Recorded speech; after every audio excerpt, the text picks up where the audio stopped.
some help, because otherwise they wouldn't come here. And we are going to talk about this kind of mindset and what can be done. Is it easy? No, it isn't. Was the journey easy? No, it wasn't. And here we are. So I'm the CEO, Pille is a CFO, and Daniel said rightly, logically you would think that if you are the hospital leader, and earlier it was in the same way that, okay, let's go to the CEO and CFO and let's ask some money. And within 5 years, we managed to change that culture as well, because Marko is responsible for the partner relationship, which means that 1.4 billion money Marko decides. And yes, Pille and I, we will sign there and we will discuss it. But Marko will come to the board and say, hey, I made the deduction or the next year budget for the hospitals this way. Let's go and look it. Earlier we had systems when I came 5 years ago. We had the system that January, February, fully 2 months. We had booked in the calendar meetings with 20 hospitals. And the hospital delegation came to us and said, we want this, we want that, we are doing this, and we want more. And we want more than the other hospital. And it took 2 months. And then we changed that one. We did some analytics, we did one Excel table, and there is the hospital society or hospital union, like 30 hospitals are there. And we went, I think 4 years ago. First year, we did the old style. We went there, and we said, hey guys, let's save everybody's time and money. And our proposal to share your next year budget is this one. We put one Excel table to the similar screen. There were 20 master hospitals we have. 20 hospitals, previous year budget, previous year attainment. Some of them did 99%, some of them did 105%. Next year or this next year budget, the growth, and the full table. And I said that, hey, this is all the money which we have. And our proposal is to divide it this way. If you feel that you are getting less than you expected, find someone in the audience whom you think got too much. Make a pair, comes to us, and we will make the shift from one to another. We had 4 minutes silence, literally 4 minutes silence, because they all looked first, what is my number, what is my number? Okay, I got pretty much what I wanted. Let's see what's the others they got. They didn't get more. Good. And no one came. No one asked any changes. And last 2 years, Marko has surprised me, because normally it took 2 months, and end of February we signed the last agreements, and the first 2 months they all ran 1/12 of the annual budget, previous year budget. Last 2 years before Christmas we signed all the agreements.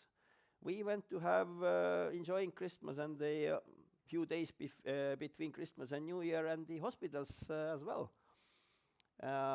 This year we had interesting thing. It was a morning of 2nd of January, 2 days ago. And Marko got a call from the hospital. Hey, I want to do this. I can't see my numbers in the system.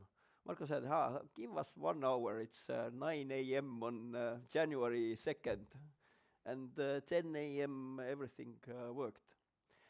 This is a true story, how we live, and we can tell similar things today way more. But Marko is a guy who is running real money, and we are approving this bill. It might sound a little bit odd, but there is a saying, trust, but sometimes check it.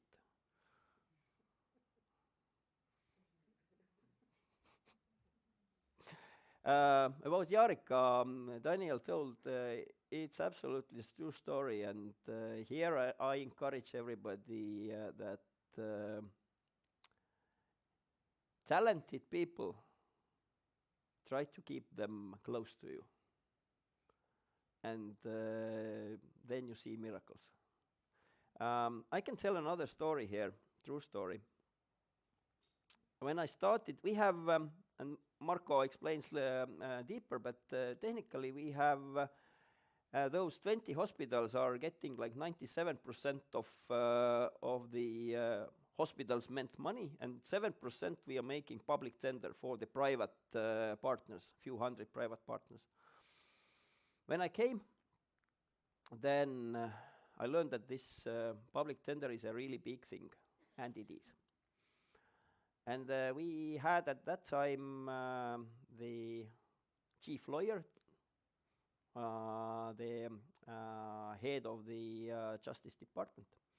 And she told at that time, Rain, don't worry, they will sue us, we will go to the court, and we will win.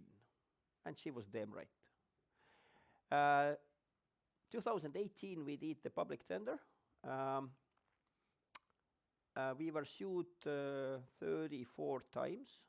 We won all of them, but I felt really bad.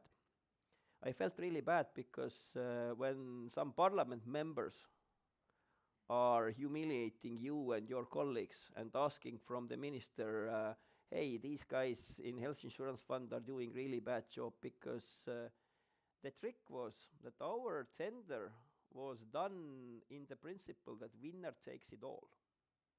So basically we divided, Estonia has 15 counties, and I guess I can put this picture here. Estonia has 15 counties, and we did like 15 tenders, and in a smaller counties there are one or two providers, private providers, that was okay.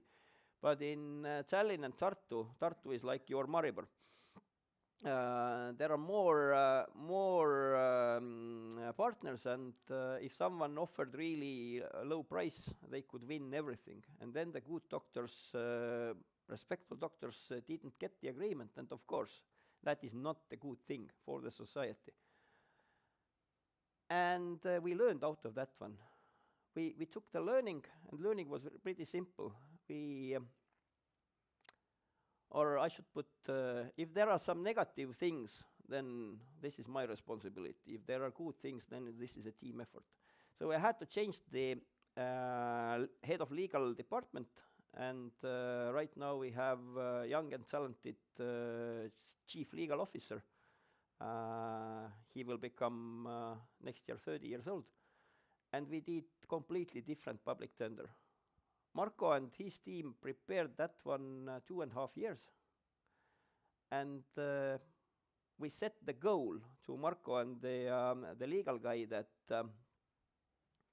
how we define the success or successful tender. And we defined it this way, that it's not a question that we are winning in the court.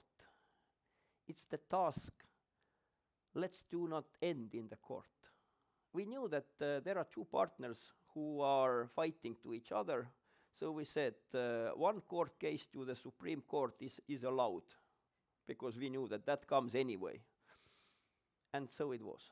We had only one court case, which ended up as we predicted.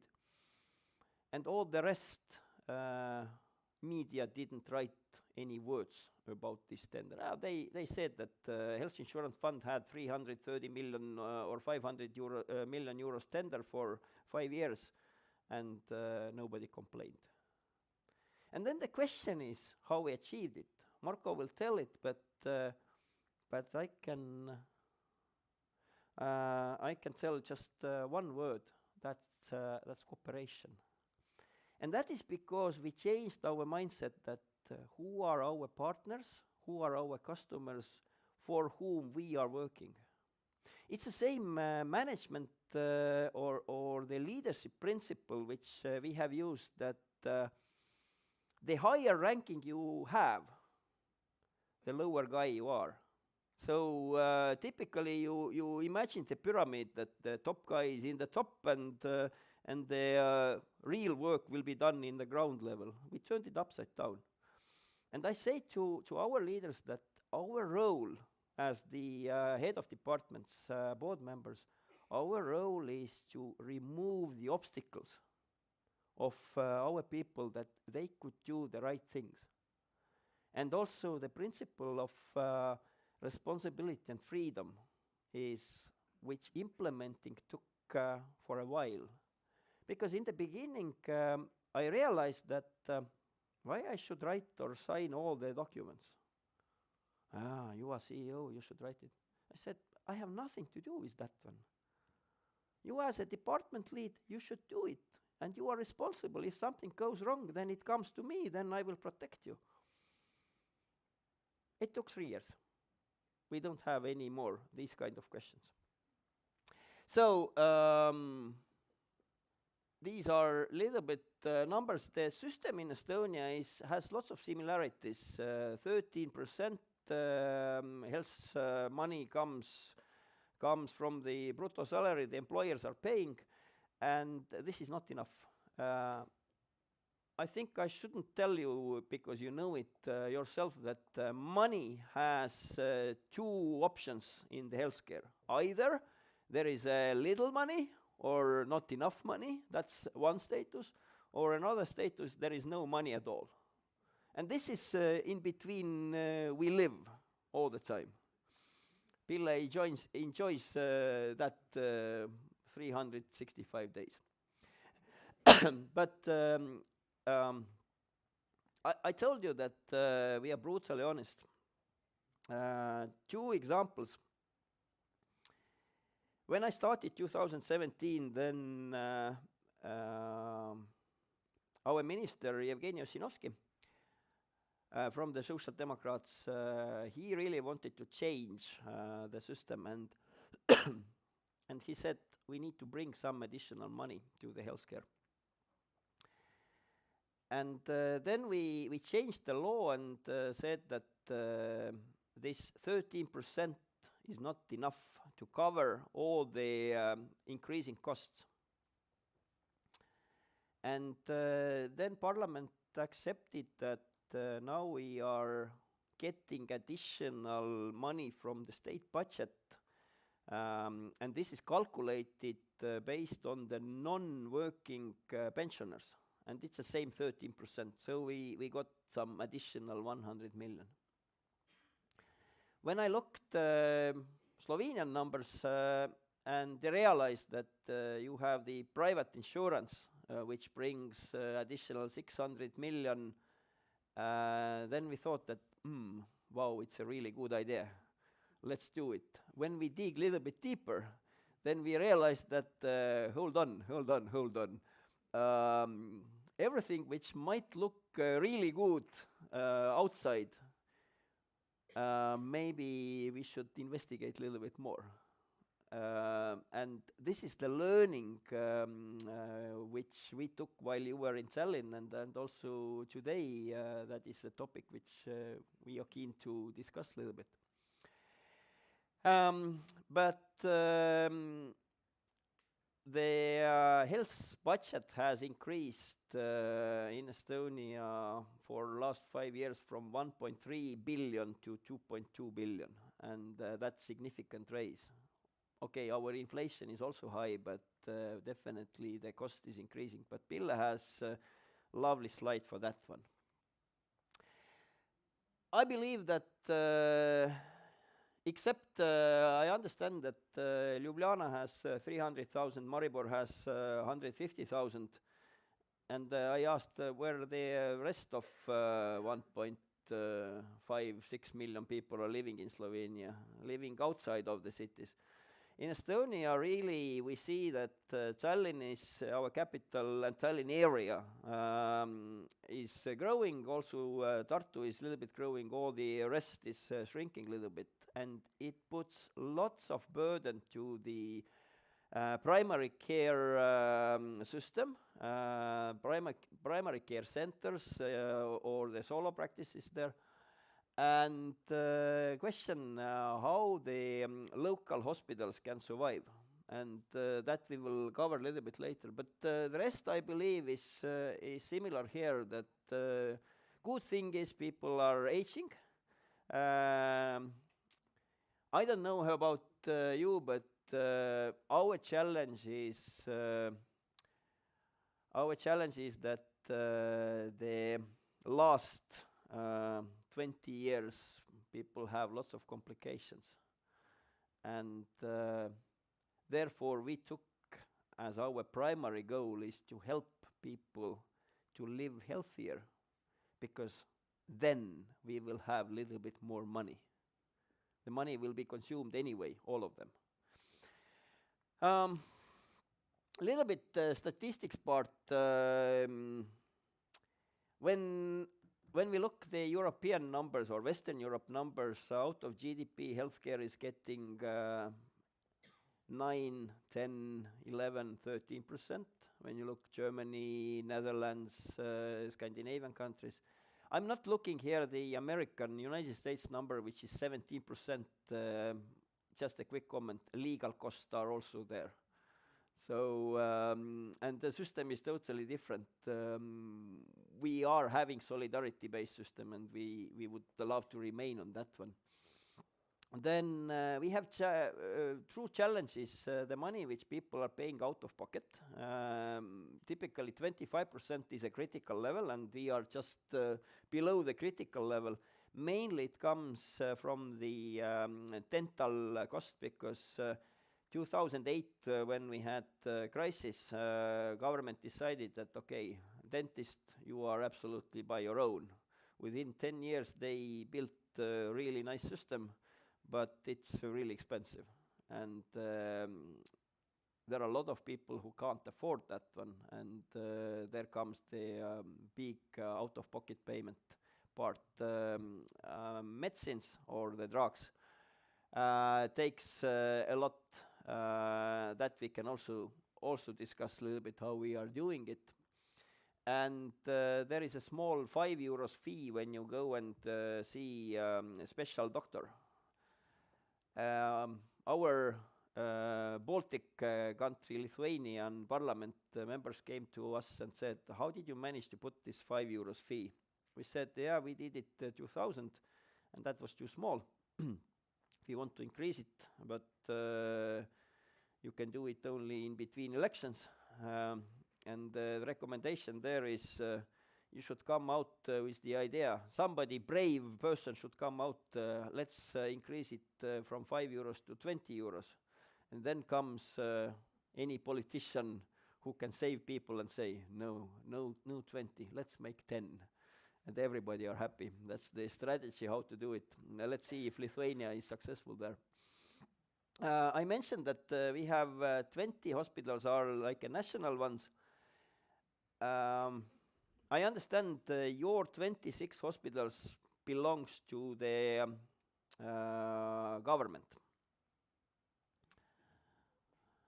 I would say honestly that we would love to have same ownership in Estonia as well, because our 20 hospitals have 5 different ownership schemes. Part of them are fully owned by government. Part of them are owned by local municipality.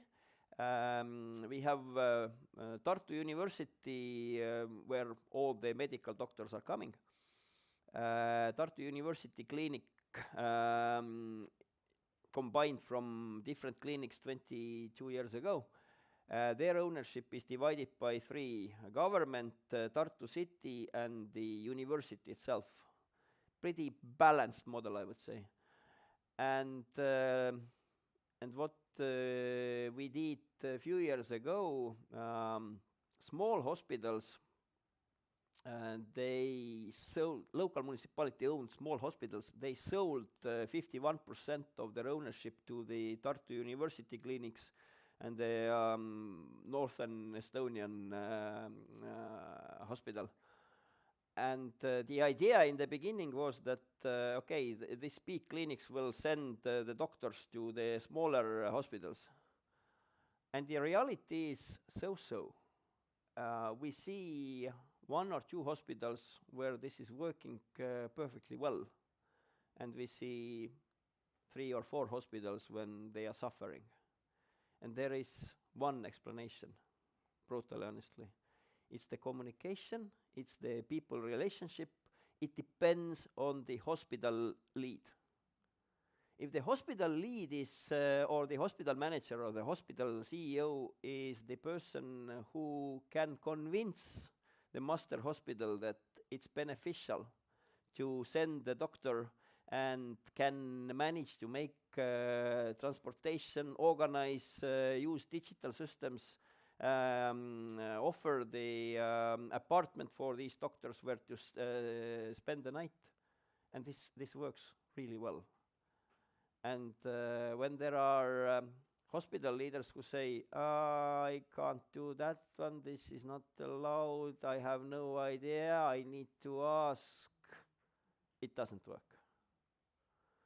And there are 2 types of people. One of them are who ask permission, some other ask mercy.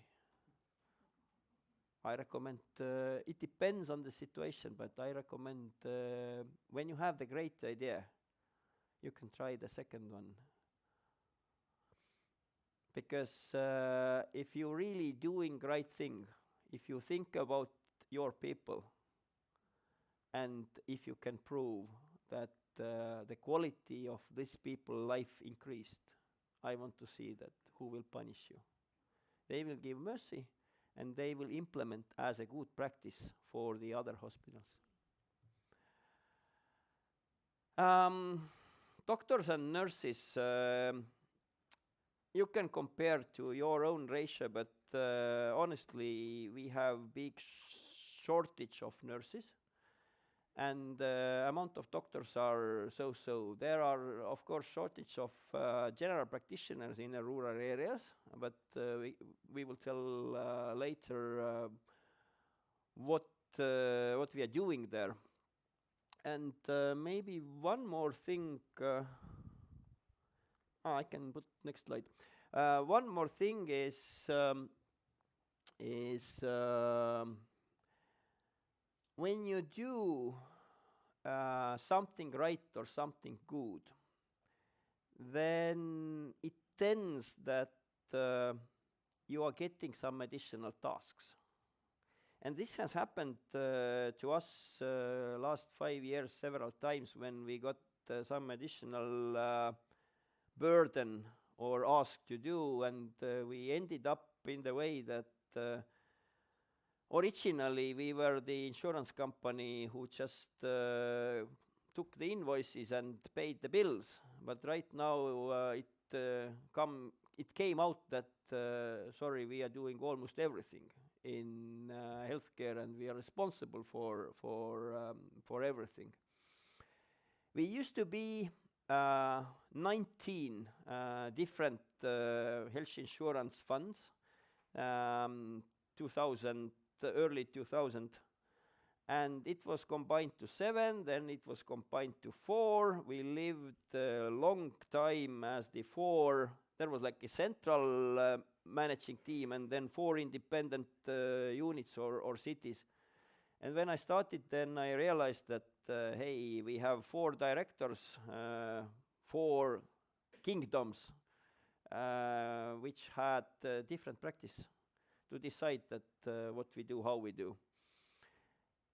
And 2017, 2018, we changed our structure to 1 unit. We still have 4 houses or 4 cities where our people, 200 people, are supposed to work. And the shrinkage from 800 people to 200 people took really lots of years, but we could do it because we widely are using technology. And we reduced the simple handwork to the minimum. I can tell we still have room to improve there. Like 2 areas. One is related with with the partner and customers relationship. You can automate it. You can use the bot robots. You can, and COVID helped us a lot because we used to have 4 customer representative office. So basically, you as the citizen or the insured person, you could walk in and talk to the lady. When COVID came, then we had to close it, and we never reopened any of them. How can we manage? We manage this way that we use simple booking system. Of course, you can call if you are not using computers, but in Estonia that seldom happens. There are few people who are having button phones and who are calling. The rest can manage with the internet. And they could book the time that, okay, I want appointment. And appointment is, let's say, today is Wednesday. Appointment is scheduled on Friday. What we did, we called them on Thursday and said, hey, sir or lady, we have a nice appointment tomorrow. We would love to see you. But maybe we can help you immediately over the phone. I don't know, I want to see you. Yeah, but maybe you can tell what is your challenge. I hate the word problem. I love the word challenge because then you can solve it. I need this. Okay. Do you have the ID card or do you have the mobile ID? Yes, I do. I never used it. But maybe we'll put the card to the computer. It has PIN code. We can authorize you over the phone call. And then you can do click, click, click. Like typically was, we still have the plastic card when we travel here, then EU, the plastic card, if something happens, then you will help us. You have to have it. Yeah, and they thought that they need to come to us and order it, and then the card comes, and then they will come and get the card. We said, no. Go to this page, click, and look, there is your home address.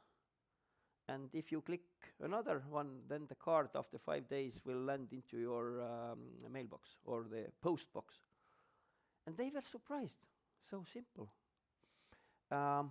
We did another advancement there when people are traveling and forget the plastic card or the plastic card is outdated. Call. Hey, I'm here in Slovenia or any other European country and there is an accident, I need medical help and I forgot this plastic card, what should I do? Then we say, okay, you have your phone, go to the website, make few clicks and the PDF file will arrive within 35 seconds. And show to the hospital in Estonian language and you will get all the services. And it works. How hard is to do that one? It's not so complicated. It's the way of thinking. Put the customer shoes on and do these kind of things. 200 employees.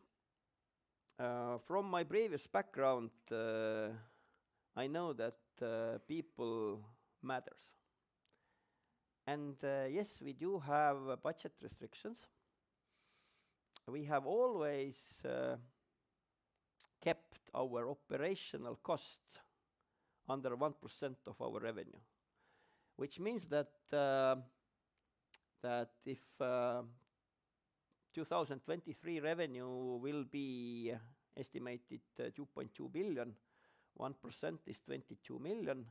And next Friday is our supervisory board. They will hopefully approve our budget. And our operational budget, we are going to ask 20.5 million. A little bit nervous. Maybe they will look that because we raised the personnel cost. And if the council members are going to ask, then I'm ready to answer the questions that what do you expect from us? We kept 200 people and we do everything. And we are fighting in the labor market with the private companies to get the top-notch people. We need to keep them. We need to educate them. We need to offer them the conditions that they would love to do this work for what they have been hired. And so far, we are pretty okay. It's a challenge all the time.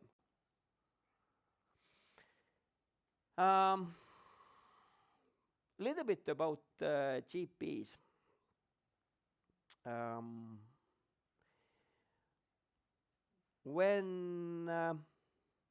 When you feel that you have some challenge with your health or you feel bad, then we always say that please start from general practitioners, or call your family doctor, or maybe not the doctor, just let the primary healthcare center know that you need their help. We used to have 800 plus list. It doesn't mean that there are 800 doctors, because in rural areas they are very experienced, meaning that 80 plus years old, and sometimes they want to do something else, or nature decides that one. Then we need to substitute them, and in rural areas it's a challenge how to get the young doctor there. One thing is money. Bill, I can talk the measures. But another one is to go to the local parish and talk the local leaders. Talk the local leaders, because if you want the young doctor, typically the young doctor is not alone. Young doctor has a spouse, husband or wife. Typically they have children, or they will have children, and they need to understand how you support the whole family. What are the opportunities for the children, what the spouse can do, and if you find that solution, then life goes on. If you can't, then this is challenging. Then our proposal was simply that in the 15 counties, and county has like 3 or 4 parishes, which are smaller units, that then let's build the primary healthcare center in the county center there. We managed to use 80 million European structural funds money to have nice building, and we set few conditions there. We used to have the system, and I believe that this is familiar to you as well, that when you go to the either GP or you go to the special care doctor, that there is a doctor sitting in the office and there is a nurse, and the doctor is a chief and says, nurse, do this, do that. We said in the GP centers that it's time to change. Let's do it this way. What do you need? Maybe you need a second nurse. Yeah, I would love to. Can you pay it? Yes, we can do it. We have one condition, that this second nurse, and by the way, your first nurse as well, they should do minimum 4 hours appointments to the customers. And they should have the separate room. So basically, all the new primary healthcare centers are planned in the way that minimum 3 doctors. Typically, there are like in the county center 6 to 8. And the room plan is that there is a doctor office. There are 2 nurses' offices next to the doctor. There is a procedures room. And there is a shared physiotherapist, the midwife, mental health specialist, preferably social worker, shared IT support, etc. And the biggest challenge to implement that one, honestly, was you have to find a local leader who is able to sell this vision to the doctors and take them to the neighbor county where this has been implemented, and show first of all how much the conditions are better, that there is no fear that somebody will take something away from you. You are getting some additional money, and this is meant for one reason, that our people should get better service. If you are not measuring that one, then it doesn't work. You have to put right incentives, and some soft control measures, and it works. We are doing every year the audit from the GP side, and there are guest auditors, and our board members and our colleagues from Health Insurance Fund are going like a second guest auditor. In the beginning, they were afraid. Controls are coming. We need to prepare lots of papers. No. We said we are here really to help, to learn, and to share the experience which we saw in some other places. We are not telling that you must do this one. We are saying that would you consider doing that one? We would love to help you. And if you do it, let us know the positive experience we can share to the others. And it works. It really works.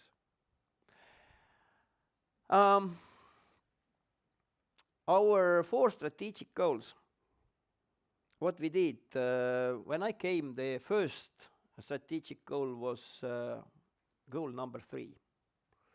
But it's important for what are you talking, where you look. I don't know how many bike riders are in the audience, but when I became 40, then I did my A category driving license, so I can drive motorbike. And they told us that the place where you're looking, the bike is heading. So that's why we put the first goal. We are here to help people to take better care about their health. And how it works, it starts from the leading by example. Looking, Marko, we have Estonia is well known as a cross-country skiing country. Not the downhill, because our highest point is 318 meters, which is, by the way, important, which is 2 meters higher than Latvian highest point. And you can practice downhill skiing there as well, but we are way better on the flat cross-country skiing. And we have a Tartu Marathon, which has 2 distances, 63 kilometers and 31. And last year we took as a team, we took the cross-country skiing marathon, and I remember when Marko finished, took the skis. I hate skiing! But this year we are going as well together. And we should practice. Snow came down yesterday in Tallinn and Tartu, so we should practice. And leading by example, we are supporting all these kind of activities where we can change people's mindset, because no one else can take care about your health than yourself. And that is what we are telling in the wider audience, that please recommend us if we can do something better. And that makes people think that, maybe I should try. Expanding health insurance benefits, what is behind that sentence? There are 2 things. We want to offer the better services, the new services, and also the new medicines. And this is the place where we admire Slovenia, because buying the medicines and fighting with the pharma companies with the right pricing, we are both on the right way. I get lots of complaints from the press and even from the parliament members, but why Estonia you are not financing this or that medicine? Typically 60,000, 300,000 or 2 million euros per one person.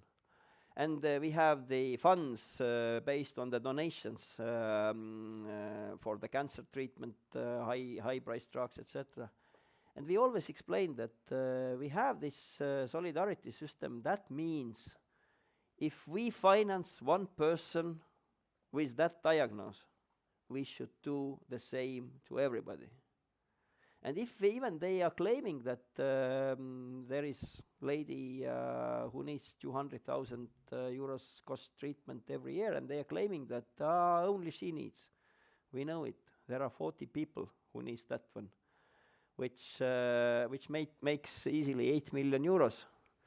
And when I say the journalist that, this is almost the cost of 2 hospitals, annual cost.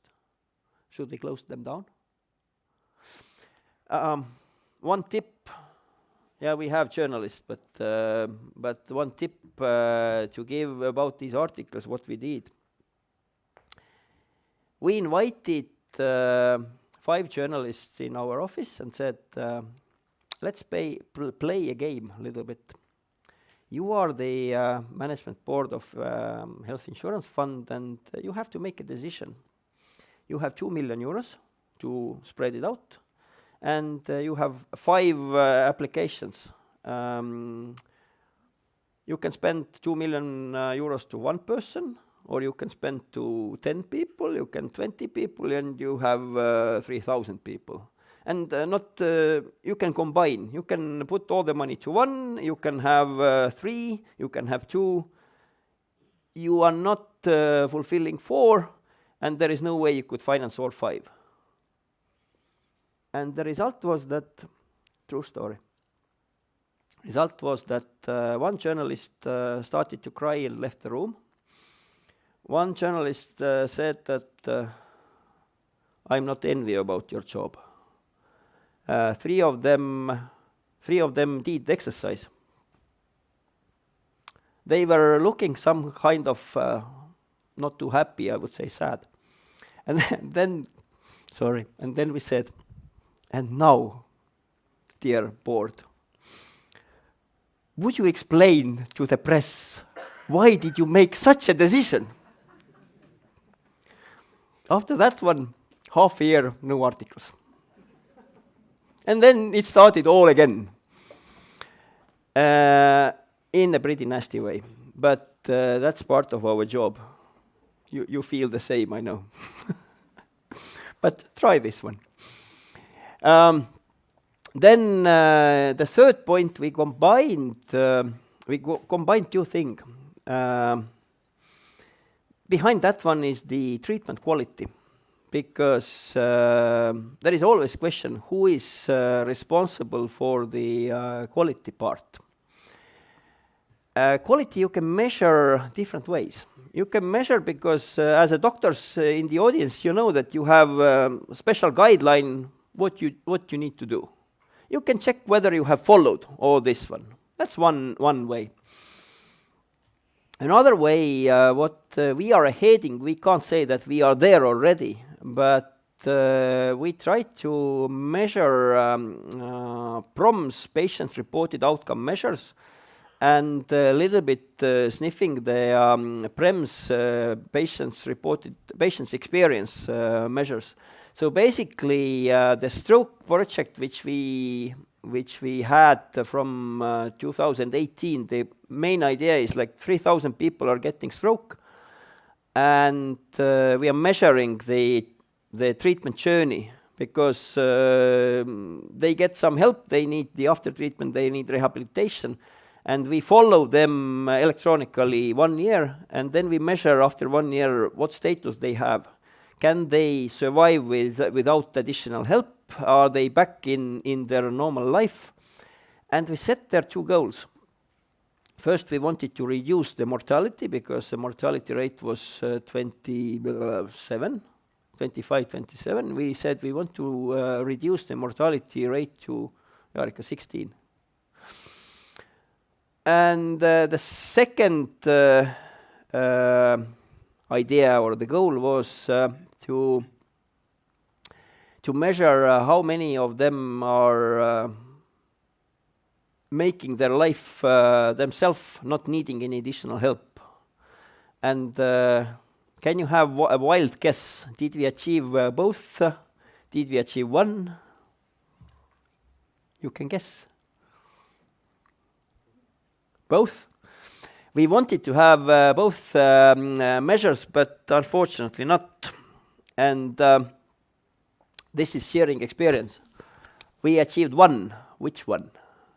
That either we reduced mortality rate to 16, or there were, I don't remember the exact number, the criteria that people can manage themselves. Second one. Good guess. Wrong. And here is the way of thinking that nowadays medicine can save a lot of people's lives. In the critical situation, which we managed to do, we managed to reduce the mortality, but then we realized that reducing the mortality of those people whom in the past would have passed away, there was no way to make them healthy.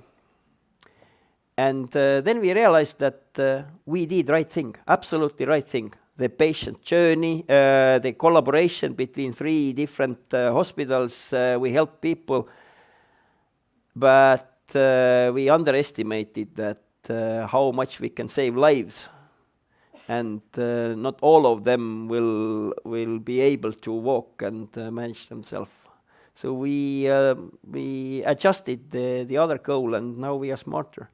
And we do the similar patient journeys, which Jarika can tell more deeper, pretty many. So the quality part is one, and the second part is really the customer approach. That beside we are helping people, they should feel good and better. And not only because you have very nice furniture or very nice ear, or the doctor is looking into your eyes, which is also important. But the tricky question is how to connect these dots, that the right patient to the right doctor in the right time. Some of them can wait, some of them can't. How to distinguish that one, Marko can give some tips there. And the fourth one is ourselves. We are putting pretty much effort to educate our own people, and really important is the hiring process. That I have learned hard way. Ask some recommendations, check the background, have the conversation. And our principle with this freedom and responsibility is that you need to understand either in the beginning or within the first 4 months probationary period that are these people team players or not? And we want team players. Because with the winning all-stars team, it's very hard to manage. I can give another example, and I'm talking about empathy.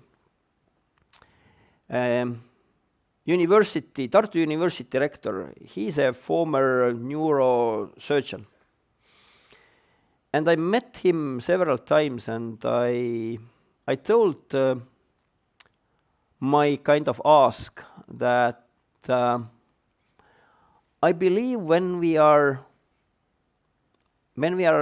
choosing the students to the medical faculty, we should have some kind of empathy test.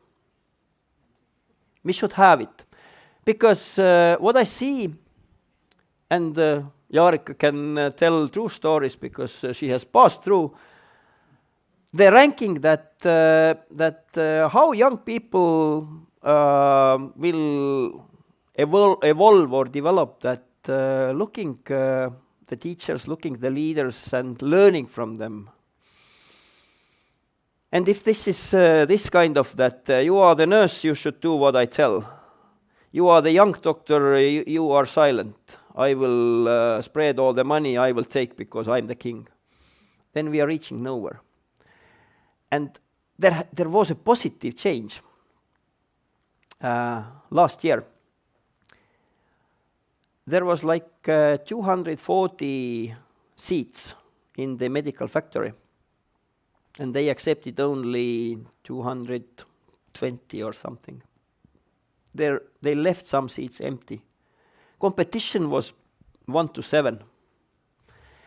And they added the conversation, or the kind of test is maybe wrong, and they involved some psychiatrist or based some methodology. And the dean of medical faculty told, he was pretty conservative in the beginning and told that this is a pointless, because everybody can tell, why are you willing to become a doctor? Oh, when I was a child, I played with the dolls and made injection, and I wanted to become a doctor. I want to help people. Good. Everybody can tell that one. They can even mean that one. And then there was lots of probing questions. But can you tell that story a little bit more? What are your opinion about that one? And then came out that, okay, I want to earn lots of money. I want lots of power.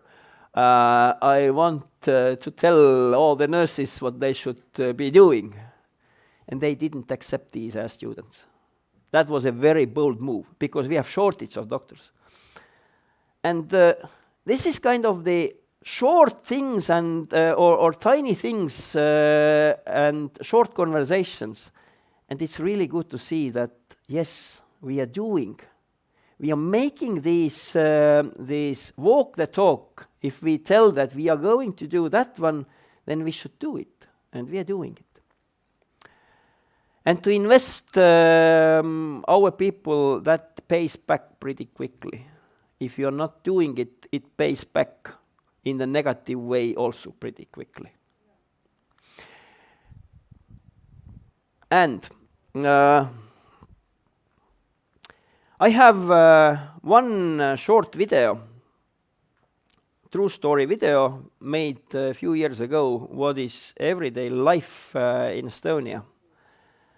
And then I will pass to Marko, but let's look video first.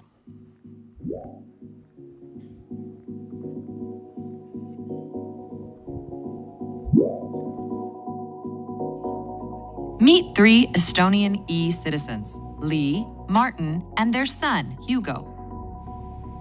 While at school, Hugo accidentally broke his arm. The treatment he received can easily be seen by his mother through the patient portal. To enter the patient portal, Lee uses her digital identity, which is tied to her unique personal identification code. This is her doorway into the national health system, where healthcare providers gather medical data related to herself, her underage children, and her grandmother, Vive, who has given her authorization. This way, Lee has an overview of everything related to Hugo's treatment, including doctor's description of the X-ray, as well as the list of prescribed medications. Estonian healthcare providers and people with authorization are allowed to access the medical data, though the patient can always revoke this right. Every query made about the patient is logged, which makes the system reliable and traceable. Now that Lee is fully informed and at peace, she can start comforting Hugo.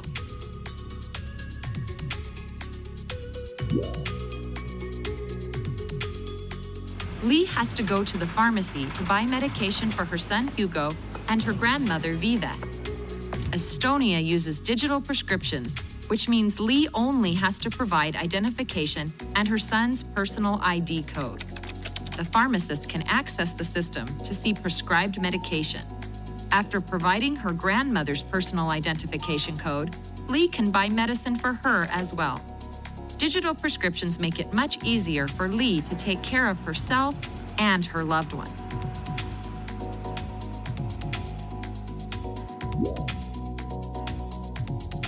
Last year, Martin had a traffic accident. Nothing too serious, but as a result of the collision, he hit his head that caused a small bleeding. This is usually harmless. The dispatcher of the emergency service, who has to stay in touch with the caller and the ambulance crew, can use Martin's personal ID code to query the health information system for his medical records. The system will automatically fill in a form and provide the medical data about Martin to the ambulance car that is rushing to the scene. Martin has hemophilia, which means that his blood does not clot. This information allows for the right decisions to be made quickly on the spot. On their way to the hospital, the ambulance crew assesses Martin's condition and forwards this to the health information system through which the doctors can automatically access Martin's medical records, including the results of his most recent tests and e-consultations with the family physician and medical specialists. This allows the hospital to make any preparations necessary and quickly come to the aid of the patient. All ends well thanks to fast information exchange, and Martin is sent home to recover.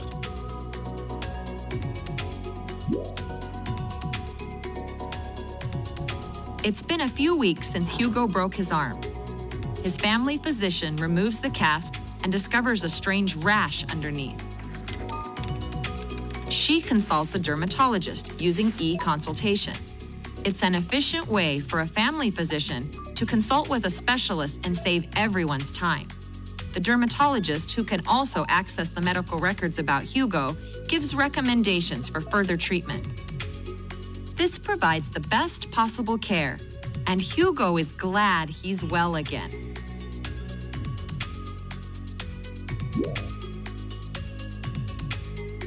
Lee receives an email notification through the state portal that her driver's license is about to expire. To renew her license, Lee needs a medical certificate, which is issued after a medical checkup. Before going to the doctor, Lee first opens the patient portal to fill out a health declaration. After she signs it digitally, the declaration can be accessed by the doctor. It gives her the information about Lee's health in advance. The pre-filled declaration makes the visit quicker. The health certificate is immediately sent to the National Road Administration, and all Lee has to do is apply for license renewal using the information system of the Road Administration. This will only take a few minutes, and in a few days, she will receive her new license by mail.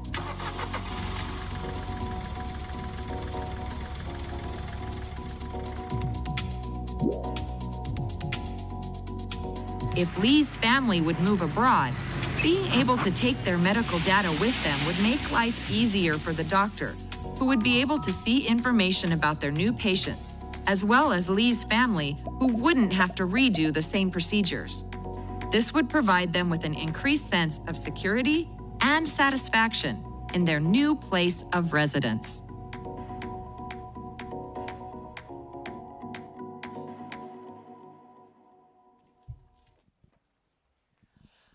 First, thank you very much to our first presenter. I think he deserves a very big applause.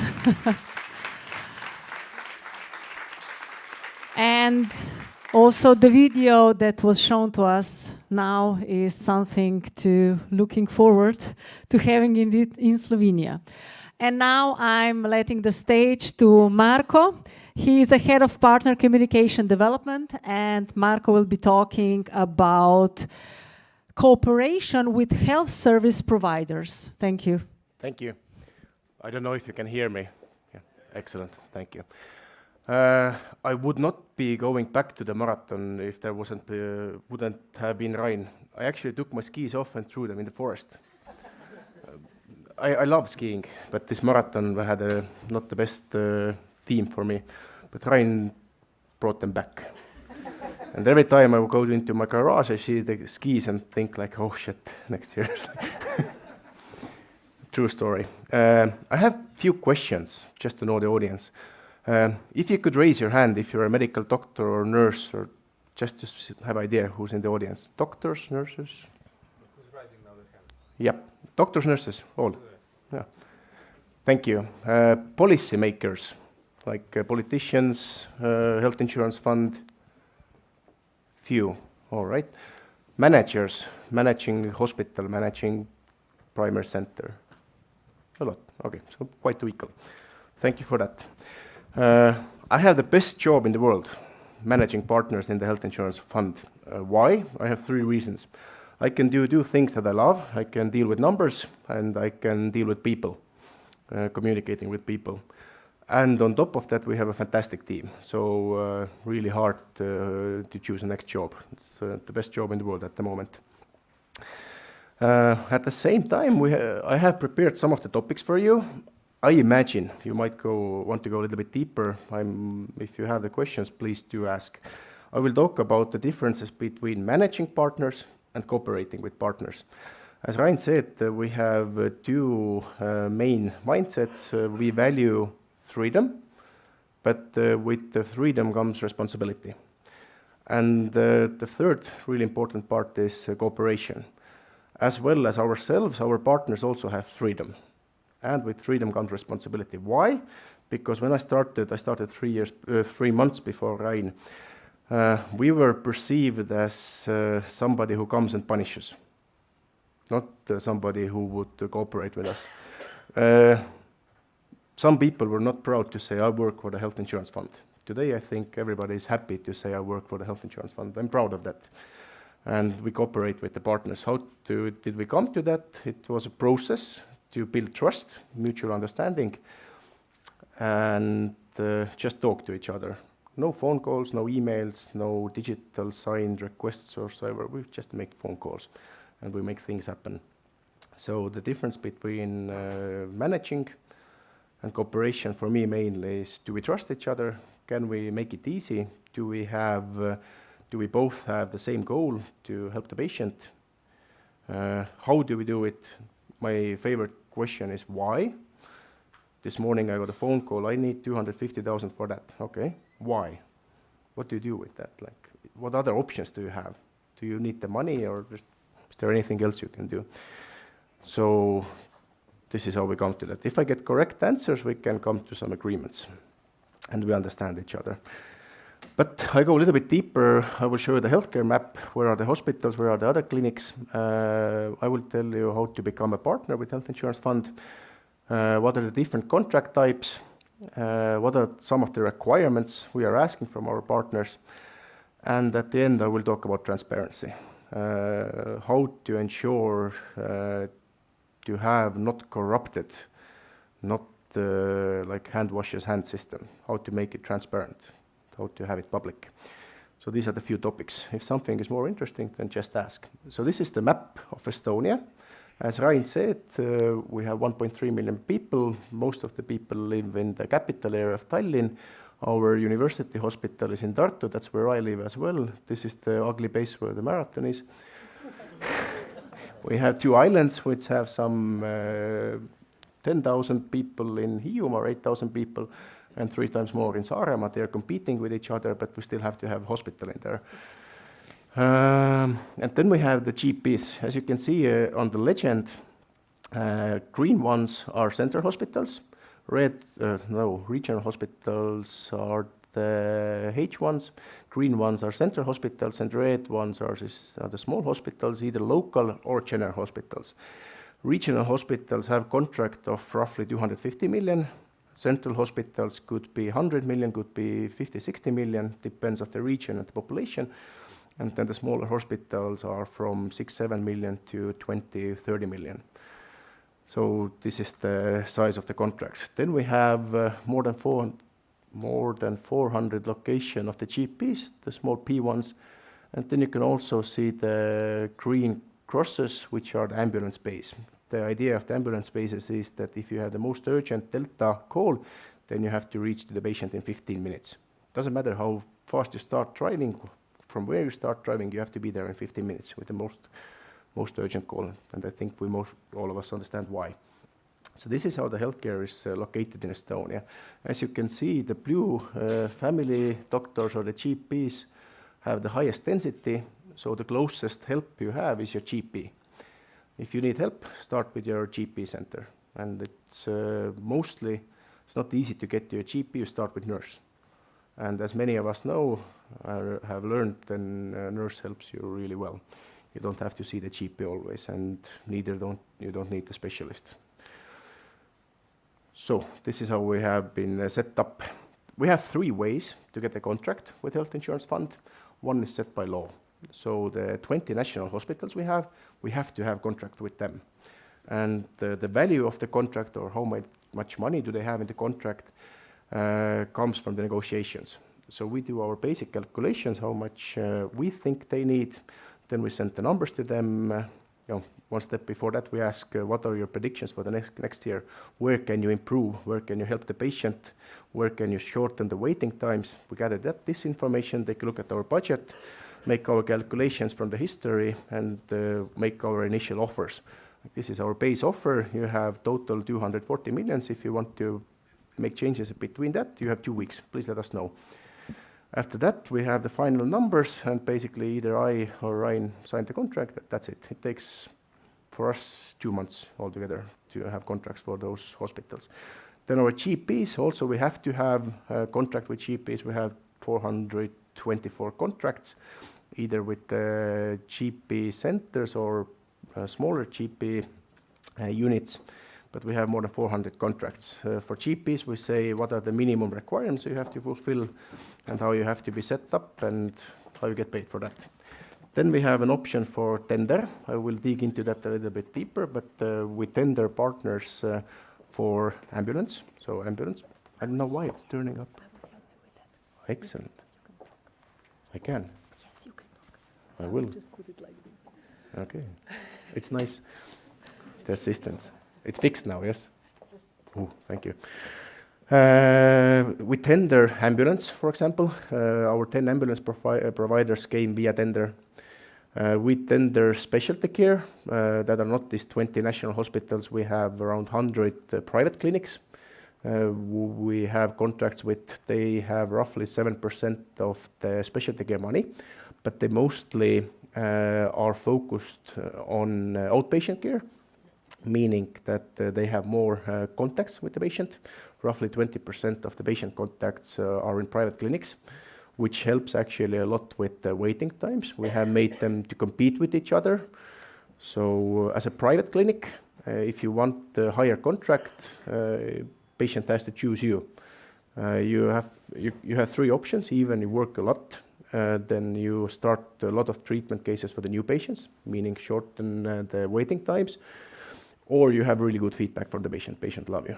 And the combination of these 3 will give you a market share, and out of that market share comes your contract. It's a public information. You can see on a daily basis how you are doing, how your competitors are doing in those 3 categories, and then decide what you want to invest and how you want to go. And then the third easy option is to just fill in an application for some of the services that we really need. For example, vaccination. If you want to get money from the health insurance fund for vaccinating people, you have to write down an application. It takes quite long, at least a week before you get the first money from starting with the application. Or if you would like to help people with prevention, for example, like some cases of cancer prevention. If you would like to help people with that, then you also start with application. You don't have to go through tender. It's an easy process. Help as many people as you can. We have a similar price list and you get paid for that. So 3 ways to become a partner. Most of the partners, it's quite equally divide how the partners come. Any questions regarding that? Okay, not really. So it's not interesting. So a little bit about tendering process. As Ryan said, we had this small tender of 350 to 500 million. It can be 500 million. I think it will be roughly 400. It depends how the private clinics compete with each other. The more they do, the more they get. The more they help the patient, the higher market share they get. So it's actually up to them. And as Ryan said, we had one not so good tender, and now we have much better one. So what's the difference? How you make a tender in a way that it's fully transparent. So there is actually no big issue with corruption in Estonia, but if there would be, in this process it would have shown that somebody would have some interest in there. So what we did to have this new tender, it takes a lot of time to do it well. Timing, planning. It took us more than 2 years from the initial idea to signing the contracts. And how we filled those 2 years, not sitting in the office and waiting, but we actually did a lot of things. First and the most important is cooperation. So we have the society for the private clinics. We invited them to the table and say, let's talk openly. what we want to achieve and how we want to achieve it. What are our main goals? What is your aspiration for the future?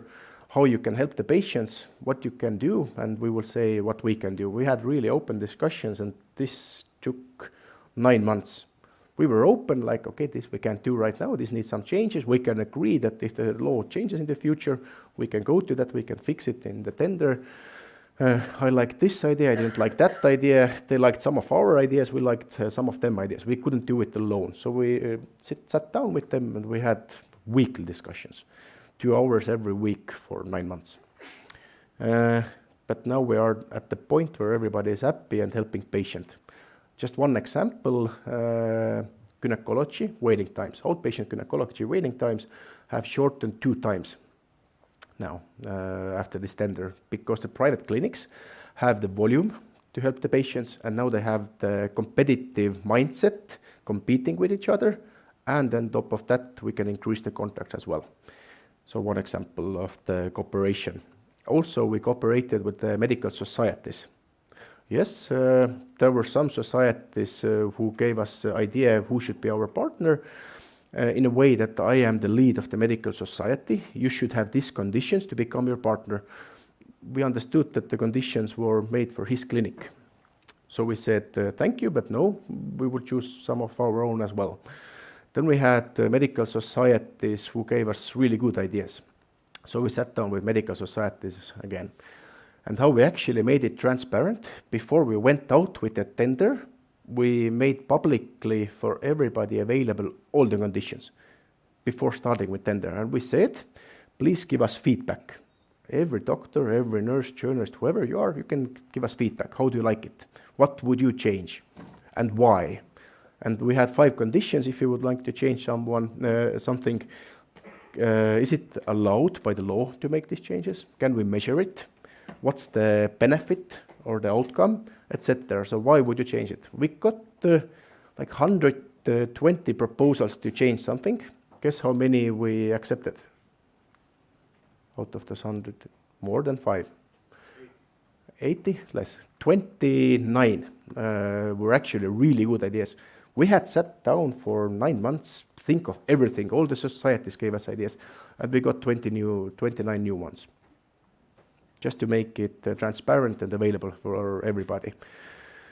So the tender rules are interesting, but if everybody knows everything, there is no way for either corruption or no way for hustling at the court at the end. So everybody knew everything. Then we involved our health board, because we said we can be smart, but you are issuing the licenses. You check that part, please. Make sure that they are fulfilling all the legal requirements for the licenses. Then we changed the tender in a way that we don't have to make a lottery at the end who wins all, but you just let us know how many doctors you have, what is their capabilities of working in your clinic, how many hours they can work. Then we asked from the doctors themselves, how many hours would you work in that clinic? By the way, where do you work on top of that? All the clinics where you work, private and public as well. Then we checked from our database, is the proportions right? And if you say I work 24 hours a day, then we say, nice, but we will deduct it to 12 hours, and all your promises, we deduct 50%. Everybody loses if you lie to us. So we got to know all the doctors in Estonia, where they work, how much they work, and out of that came the capabilities of the private clinics, and out of that came the volumes of the contract. So you can say I have half of the doctors in Estonia and I want 200 millions. We say, okay, nice, you have 200 doctors, but some of them works 1 hour a week, some of them works 2 hours a month, so you get 2 millions. So this is how we did it. The same with the winner takes all. So now we actually take into account the capability of the clinic, not just what they say.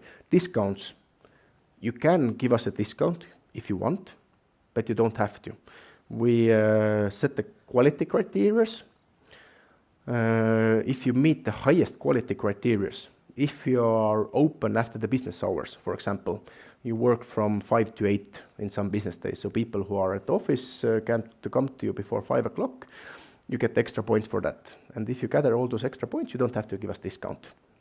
But if you are lacking some of the criteria, you don't have the highest dermatology devices, for example, then you can give us a small discount and still work. The idea behind that is we set one simple level for the whole country, and we said that whatever we are paying for, we need to get the same service.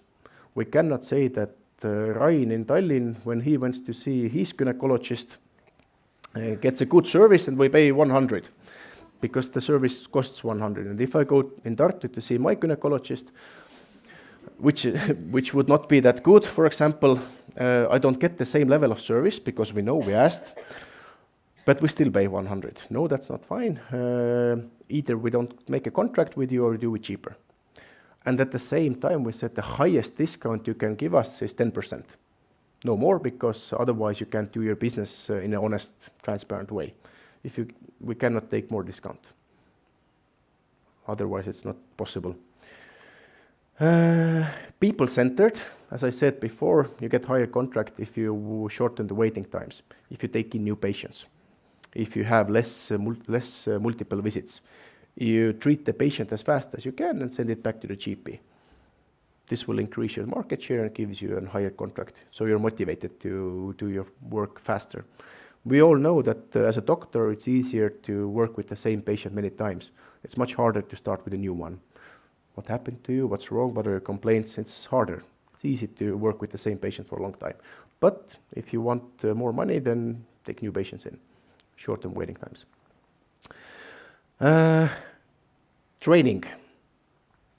All the doctors and nurses in the room. I imagine you have not participated in the tenders, or if you had, it's not easy. We made the trainings, called everybody together, said that we need you to fill these papers, you do it like that, you take the data from here, this we know, this is how we check, no hustle with us, no need to lie to us, we know what's actually happening.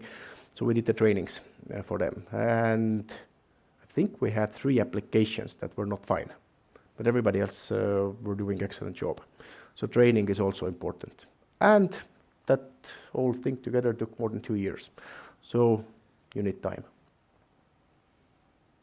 Different type of contracts you can have with us. I put strategy ahead. Why? Because in our department we have the strategic approach to all the different contracts. We have GP contracts, we have specialty care, we have prevention, ambulance, dental care, school, nursing, etc., nursing care. But everybody has the same strategy behind it. So, for example, if we say that we have these 6 quality measures, so the 6 measures and the idea of quality is the same in all the contracts. We will not say to the GP that, okay, if you can't do that much, it's fine.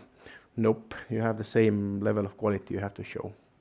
Or access criteria has to be with the same strategy. If there would be a different department for GPs in our health insurance fund, I have no idea if that strategy would be the same. We have it all together. And for those 1,400 partners and all those contracts, we have 2 people working on that. So it's easily managed. One example of contracts, how to make it transparent, we got the ambulance service from the health board. Some years ago, they were paying for the ambulance service. They had a contract of 60 plus 60 pages, 120 pages. I read through it, I didn't understand anything, but I'm doing the contract, so it wasn't as easy. So we took it down to 12 pages. One contract, 12 pages, made some databases available for the partners, agreed on it, and put all the things that are not needed out of the contract. Whatever is in the legislations, we don't need to multiply it in the contracts as well. Now, 1 year ago, we sat down again, and we got it down to 5 pages. It's really easy, it's some pictures, and now you don't need a lawyer to read it through. You can understand whatever you are, you can understand what is written in there, what is weighted, what is expected from you, and what you have to provide, and how we can check it. So a few examples of this.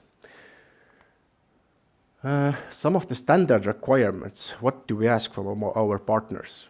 Could be interesting for you.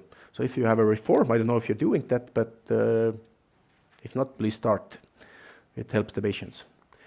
So first of all, we have defined what specialty is needed on what level. As I said, we have regional hospitals, we have central hospitals, and then we have the local hospitals. We have 4 levels of services, level 1 to level 4.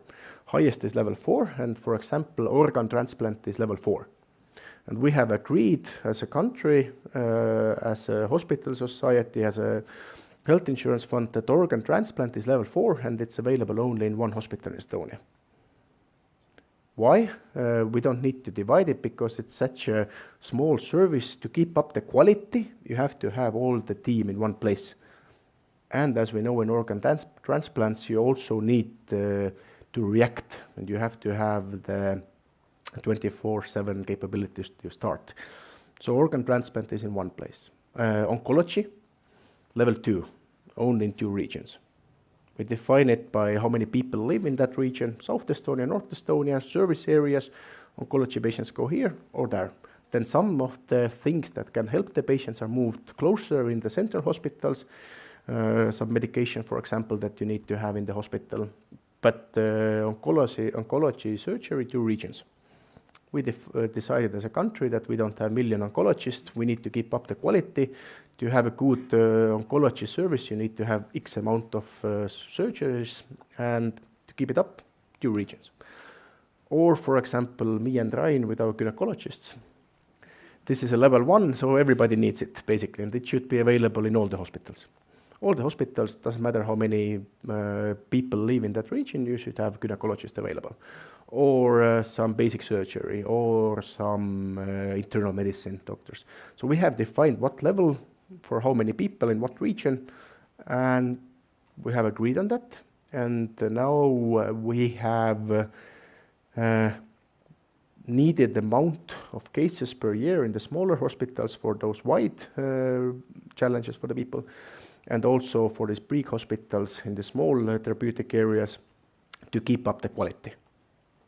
Or as we say, for example, giving birth. If you don't deliver more than 300 babies a year, we can cancel it in your hospital. That's it, because you cannot keep up the quality. How do you ensure that you have 24/7 anesthesiologists available if you don't have that enough deliverers? How can you ensure that if something happens, you have the next floor to take the mother and the baby and save their lives? To have this kind of discussions, we also involve the societies, so they support us, how to keep up the quality. We have made some exceptions. For example, the island Saaremaa, they are now inputting pacemakers. It's not a big amount. They do it like 60 or 70 a year, which is 5 times less than needed for their hospitals. You should do it like 300 plus a year to have the quality. But the doctor who is implanting them is actually working in Sweden in a really big hospital, and his practice is so wide that he can keep up the quality. But we still measure it. We can trust, but we still measure. Check. Referrals digital. All the referrals in Estonia are digital. You can use it only once. Once you have used the referral letter and you have an appointment connected to it, that's it. If you want to take the next appointment time from the doctor, then you have to cancel the first one. So all the referrals are digital. All our partners are connected to the national registry, meaning that all the plans you have for your schedule is open. In specialty care, schedules are open for 4 months, including mobile services. So you have to have your schedule open for 4 months. If not, we see it and we can make you a proposal to open it or take some money away.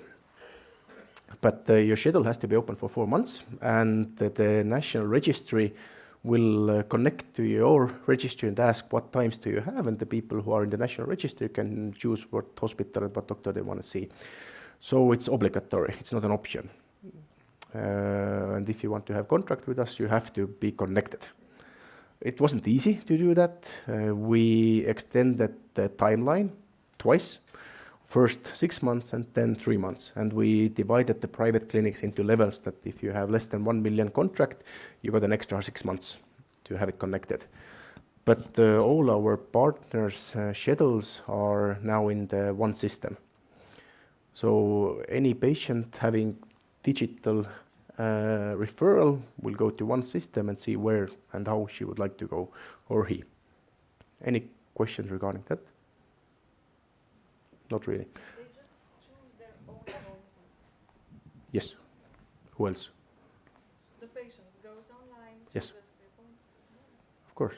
Amazing. And if I don't get the time that I want, for example, then I can say, I will leave you my phone number and email, and if they update the schedule and the time appears, then I get an SMS saying that we offer you that time to that doctor. You have 24 hours to decide. If you take it, we'll leave it to you. If no, we will offer it to someone else, and you get the next offer when the schedule updates. What if they don't offer you time? Okay, you mean if the waiting times are too long and I don't No. get any offers? If the hospital, the administration doesn't give you a time, you left your phone number and they just don't call you. What do you do? They don't have to call you. It's digital. Or leave an SMS. They don't reply. This is handled by us. We said we would like to have this system. Would you like to participate? I don't know what I have to do. We don't have to do anything. Why? We built a central system. We anyway have your register data. If you update it, we have the new schedule that you updated, and we will send the text to the person, and the person can book or cancel the time, and you don't have to do anything. So basically, there is no input needed from the hospitals. This is done centrally. Thank you. The next step, which we haven't got there, involves some of the will from the hospitals, meaning that if you call to the registration of the hospital, nice lady picks up the phone and you say, I can't use the digital system, will you book me a time? And then they can say, I don't have any times, but I can take your phone number. But if hospital X takes my phone number, then I can get the offers from any hospital. It has to be open and transparent. I can't say that this patient called me and I'm the only one that can have this patient. If others are better offering times, then patient goes there. But the patient can always opt in, but please don't give me offers to other hospitals. I would like to go only to that one. So that's an option as well. Any more questions? Yep. You mentioned 6 quality measures. Can you please wait for the microphone so everybody can I can repeat hear? the question. It was about the 6 quality Okay, measures. thank It's you. the WHO quality measures. Oh, by heart. I know the access is one of them, because this is really important to us, timeliness and access, or as you say, waiting times. Then equality, for example, you lost me. It's a WHO webpage, will tell you, or simple Google search. Those 6 quality measures that are in the WHO quality definition. Any other questions? Not at the moment. All right. Later. Yeah, fine. Schedules opened outside business times are also required from the partners. So once a week, for those who cannot leave the work, should also have access to the doctors. Managing the contracts equals responsibility for money. What does that mean?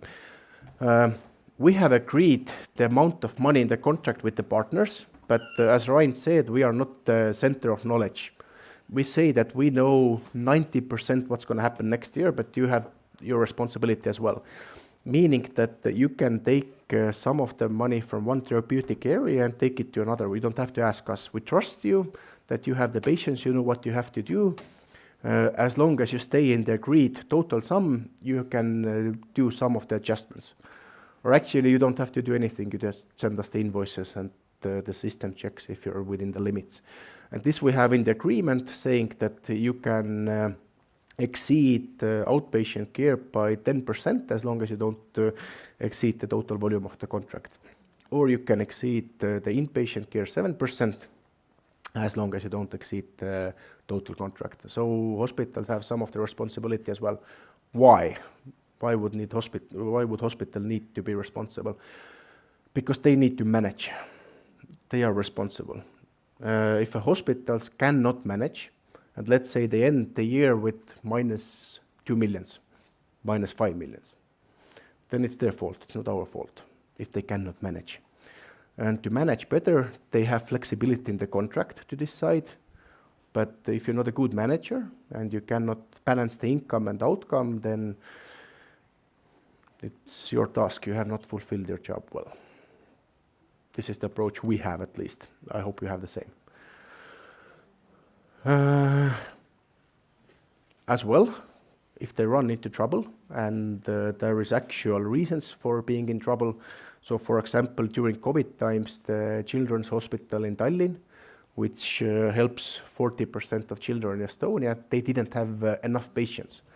The bad thing happened that the kids were not in the kindergarten, they didn't got sick so often. So the hospital revenue was lower. So we found the scheme to help them, but we agreed with all the 20 hospitals. Everybody agreed that this hospital is in trouble and we need to help them a little bit. And we did it on a fixed period. We said for 1 year, you get this amount, but on top of that, you need to provide this 24/7. Can you manage?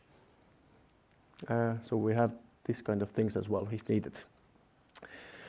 If you go over the total amount in the contract, total amount of money, then you can continue sending us invoices. Meaning we don't like to see the articles in the newspaper in October or November where doctor sits on a bed in an office or in the hospitals and said, we would treat the patients, but we don't have money. We don't like to see that kind of articles. We haven't seen it for years because our partners know that they can go over the agreed volume of the contract without limits, but with a small discount of 30% in outpatient and 70% in inpatient care. You can send us all the invoices you want, you can do all the work you want, but if you cannot manage your hospital and contract, then it's going to be slightly cheaper for you. We have agreed on that. So what actually happens, the hospitals calculate how much overwork can I afford and make their schedules according to that. Why they do that? Why should I give discount? Because this means I get higher contract next year. I have proven that I have capability of working more, helping patients more.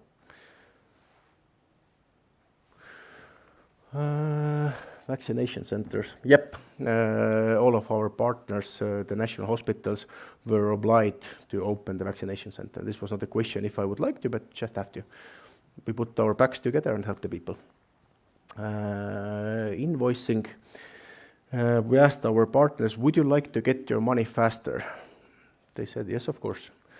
Then you need to send us invoices faster, and to send invoices faster, we need to build a new system for you, and you can do it faster. By the way, we get the information faster as well, but you get your money faster. So we win, you win. So we implemented a new system. Historically, we got invoices as waves, like every second week, huge amount of invoices, but now it's like a river flowing. Every day some invoices, and we pay out every day as well. But as a hospital, you can decide if I would like to get money every day, once a week, once a month. You can tell us if you want it more often, if you don't want it that often. As long as you fill in all your data. If you don't fill in your data, you don't get paid. But this is just simple common understanding. About transparency, how to avoid fraud. The simplest way is to make everything transparent. Everybody knows what everybody is doing. How to achieve that? We asked again simple question. How do you manage your contract? Dear hospital head, do you know every morning like how your hospital is doing? I get like a report in Excel twice a month. Is it enough for you? I have learned to manage. Would you like to have another, like an open updated data every day? Of course. Would you like to invest yourself or would you like us to do it? You can do it? Yes, of course we can. But if we do it for everybody. Okay, that's fine. But if we do it for everybody, then it's open for everybody. All the hospitals sees what other hospitals are doing. Is it fine for you? You get everything you need, but everybody sees everybody. And at that point, we had built up enough trust that everybody said, this is no problem. I have nothing to be ashamed of. Everybody can see what I am doing, how I'm doing.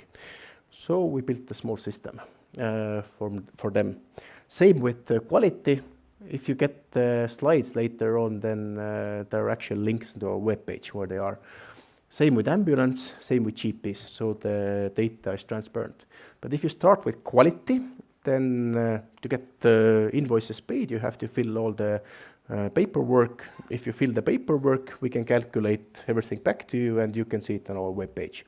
So we have a list of quality measures. It's like 30, 40 of them, where machine calculates once per quarter the quality, and everybody sees what's the quality level in all the hospitals or all the clinics that have contract with us, or journalists or patients can see what's happening in the hospitals in our webpage. We calculate it.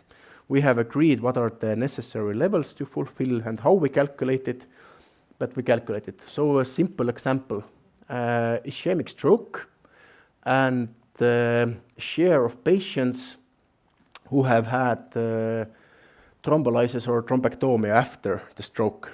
How many patients after stroke in one hospital had thrombolysis? So these are the hospitals that do thrombolysis. This is 2020, this is 2021, this is 2022. So everybody sees everybody, what are they actually doing? And this is calculated automatically. We don't have a person behind it. We just push a button once a quarter and it calculates and it goes to our webpage. Actually, it doesn't go, it's always on our webpage. It just gets new numbers in once a quarter. The money part. So, dear hospital head, you would like to see how you're doing, and then everybody sees everybody. So we have this open portal for all our partners. Everybody can go and dig in. This is password protected, actually. I don't know why. We agreed that it's password protected till end of next year, maybe for journalists, because it's hard for them to interpret what is happening. But me as a head of University Hospital in Tartu, I know how the North Estonian Central Hospital is doing. I know how Läänemaa Hospital is doing, how much money they have, how much money they have in the contract, how much money they have got, how many treatment cases we have agreed on, what's the actual treatment cases, what's the average cost of case. So everybody sees everybody. I can click it open, go by therapeutic area, inpatient, outpatient. I can go real into details. I can select what month it is, how it was in January, for me, for my competitors, etc. Just a therapeutic area, or if I have contract in many counties, I can just select county as well if I would like to see. And our private clinics are also in here, everybody, meaning that private clinics can also see what others are doing. And it goes as deep as single service, single item in our price list. So me, as a head of hospital or head of a clinic, I can see what the other hospital is doing in January, how many natrium, gallium, calcium, natrium, potassium, calcium tests they have made. How am I doing? Am I doing it more? Am I doing it less? How much money do they get for that? What is their what services they are providing? How it's divided? Have they found something that I have not? Maybe from medical point of view, they are doing something wrong. I can always let the health insurance fund know if I think it's wrong. It's a neighbor watch thing. It hasn't happened so often. Few times I get questions. So this clinic has a interesting pattern of doing things. Would you like to investigate? Of course, thank you. We will look into that. Few questions we have.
Ena.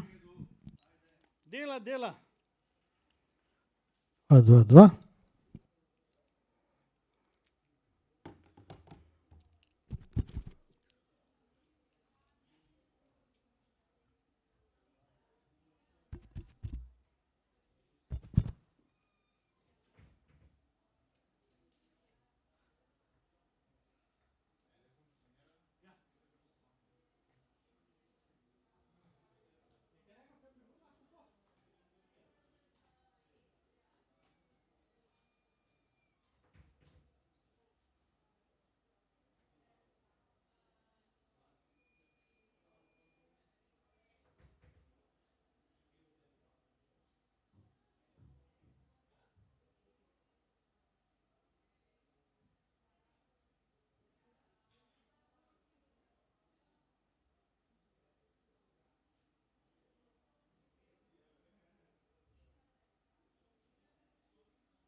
Tu so mikrofone, to se daj k sebi, ko boš sedel.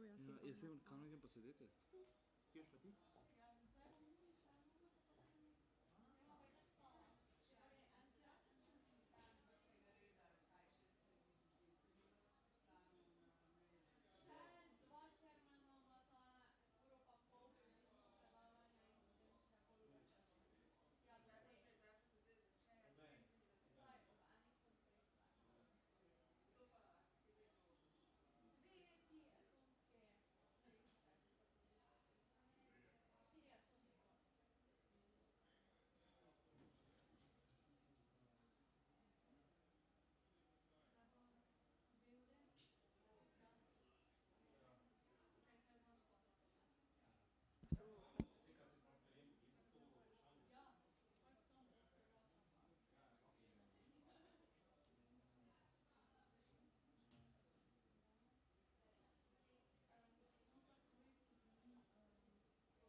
Ja, iz tega ven.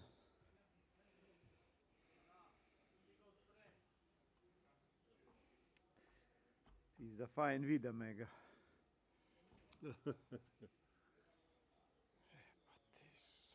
Tam si Aj, si tole. poveči. Kaj iščeš? A to mogo biti kot ključ viden, a kaj?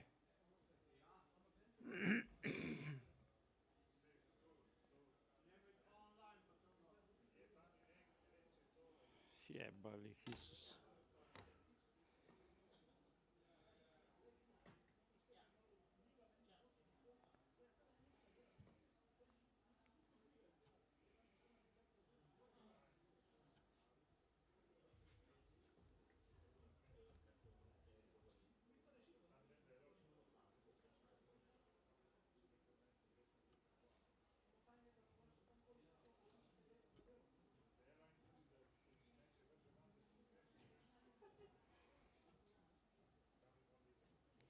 A vidiš, kje ti?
Pazi.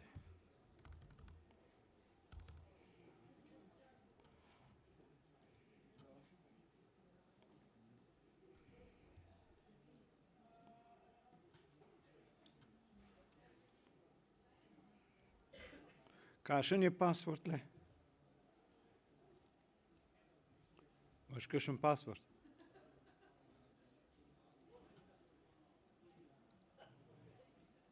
Ja.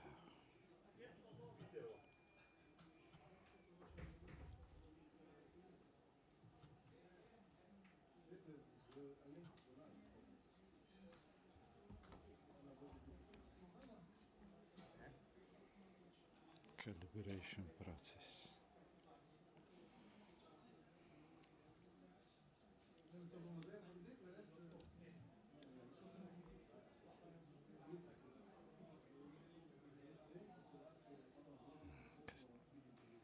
Se bo.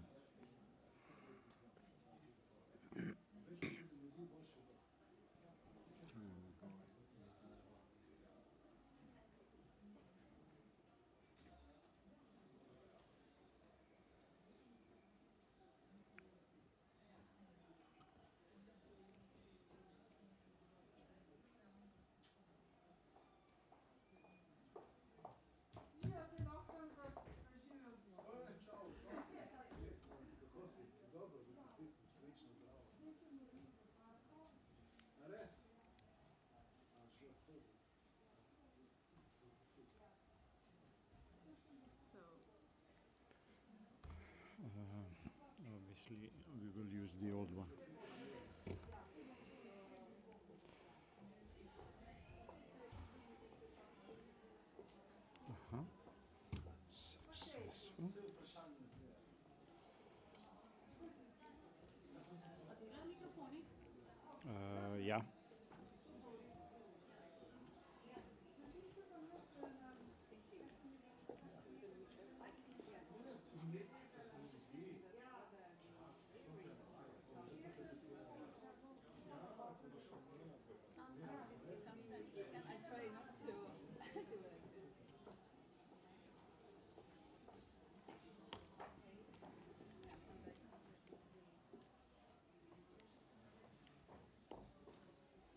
Is that your presentation? Okay. So when you are, if you want to show something, you can show it. You see the arrow. Because this one is as well on the web. So even the participants on the web, they can see that you're moving or showing. So press and hold, and then but left and right are just to go forward are the same. Yeah. Yeah. Okay.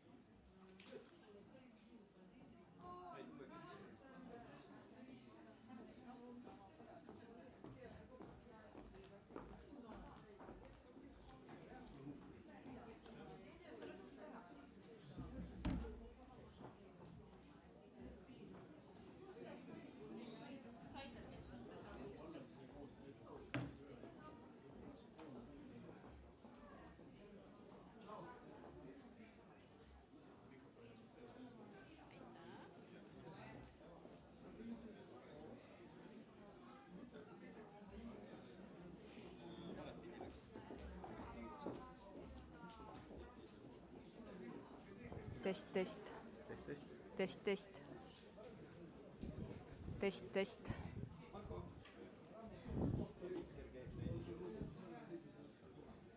Jaa. Sa paned teistpidi pähe praegu.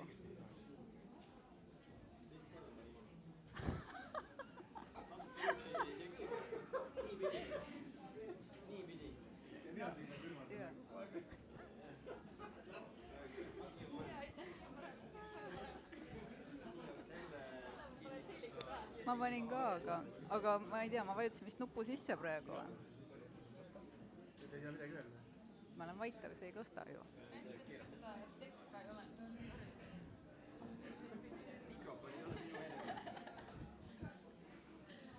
Jah. Näed, uus vesi toodi. Jah. Ja joo see kõik korraga ära. Siin minu jalgade ees oli, sest ma muudkui ristasin jalgu ja mõtlesin, et kuidas ma viisakalt saaks välja minna. Jah. Ja mõtlesin, et kui kaua sa veel teed, kaua sa teed. Video on siis aega puud saate lavast ära tulla. Pärast videot on see üks slaid ja siis ma proovin selle. Tulevad ja küsivad ja teevad. Videovärk töötab jube hästi. Nagu in principle. Oota, mis sa mulle ütlesid, sa tahad, et ma tuleks istuma tagasi selleks? Ei noh, kui see video on, siis sa võid tulla istuma või seina äärde või kuskil siin. Võid hundiratast. Pärast seda tõenäoliselt tuleb küsimus või siis meil küsimused saame siin laua äärest. Aga seda meie ju ei näppi ise. Ma ei tea. Pannakse meile sisse välja kohe. Ma tundub küll. Ja kes siis vastab, kui küsimus on ise otsustada? Kes tahab millele vastata? Kes tahab? Ei taha keegi vastata. Ei, tegelikult oli väga kiht see, kui palju inimesed olid lobisema selle pausi ajal. Väga nagu kaasa mõtlenud. Aga sa tegid ka väga hea ettekande. Vaatse,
dear guests, welcome back.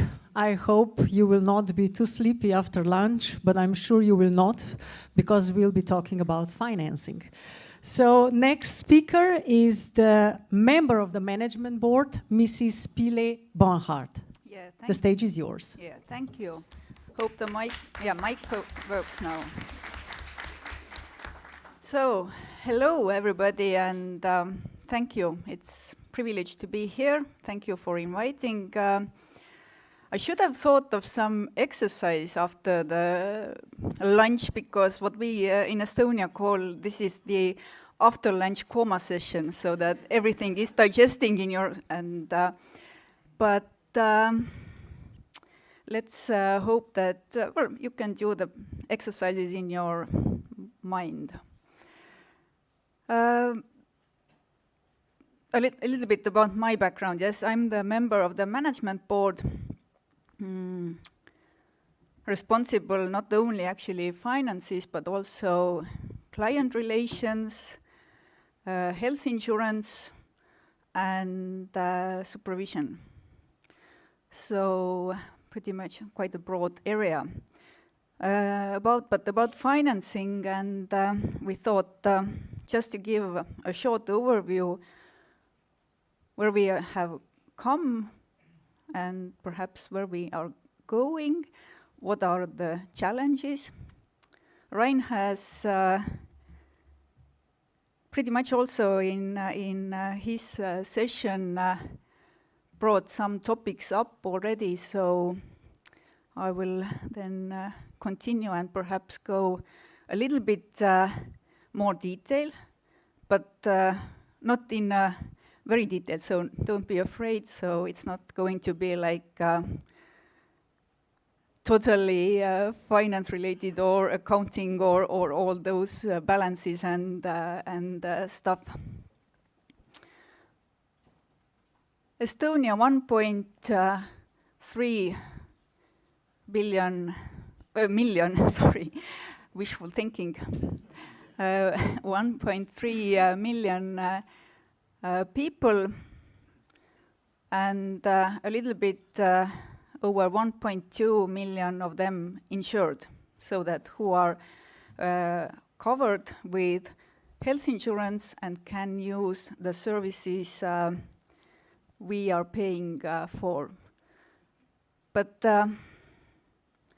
health insurance financed mainly on earmarked social tax, so 33% of people's salary go, so that 13% is coming to health insurance fund budget, and 20% is for social services, for the pensions and people social services. So actually what we can say is today we have a little bit over 600,000 people who are working, meaning that actually they are covering the health service cost for this 1.2 million people. And we started discussions that health system needs more money. I believe it was somewhere 2013, 2014. We built models just to show also to policy makers, politicians, that after a few years it is just not sustainable anymore just to continue that healthcare is financed only via this social tax and the 13% of it. And also there was mentioned that with at that time Minister Evgeny Ossinovsky, who then made it through, so that actually starting from 2018, so actually you can see that we started 2013, the discussions, and in 2018 there was the law and to come in force, and additional transfers from the state budget, and these additional transfers were then calculated from these non-working pensioners' pensions, so that their part to the system was also covered. But today I think that this part covers still less than 10% of our income in our budget. But this is a start. This is the picture I like to show, so that where we are coming from, where we are at the moment, and where we are going. Our budget over these 20 years has increased 4 to 5 times. At the same time, I was just comparing in this early 2000. I think that it was in average 2.93 million cases what we financed in specialty care. Today, we if we make our analysis, we watch or we analyze that according to the people. So it's not like the cases anymore, but we see people behind all the services. So last year, actually, there was 3 million ambulatory cases, or ambulatory appointments made. So that what we can say is that even if the budget has increased, then the amount of the people who has received the help or the services they need has remained. So that still, even in the early 2000s, and the proportion of insured people in Estonia, it has remained quite the same. So there are still around, it has always been like 5 to 6% of Estonian people has not or doesn't have health insurance, so they cannot use all the services we are paying, so they either have to pay for themselves, or, of course, there are also what we said that, or our dear neighborland, Finland, and I think that what we know is there 40,000 people working, Estonian people working in Finland, meaning that they probably don't use the health services here as well. So all the taxes or the income they are receiving in Finland might be used also there. But yes, what we can say is that in the early days, or in the early 2000s, there perhaps our service package was a little bit wider, as also what was mentioned earlier, that when the crisis actually hit there in 2008, 2009, then some of these services what we were purchasing were actually removed, so that dental care for adults, for instance, and also one our budget line, easiest is to say this, the sick leaves. I think that you also know. The methodology of the sick leaves were changed in 2009, and so it continued until now to the COVID times, so that people had their share of the 3 days. If you're sick, you don't get covered or you don't get paid, then it was from the 4th to 8th day. Your employer was paying for your being sick or the time of absence from work. And then Health Insurance Fund took over from the 9th day.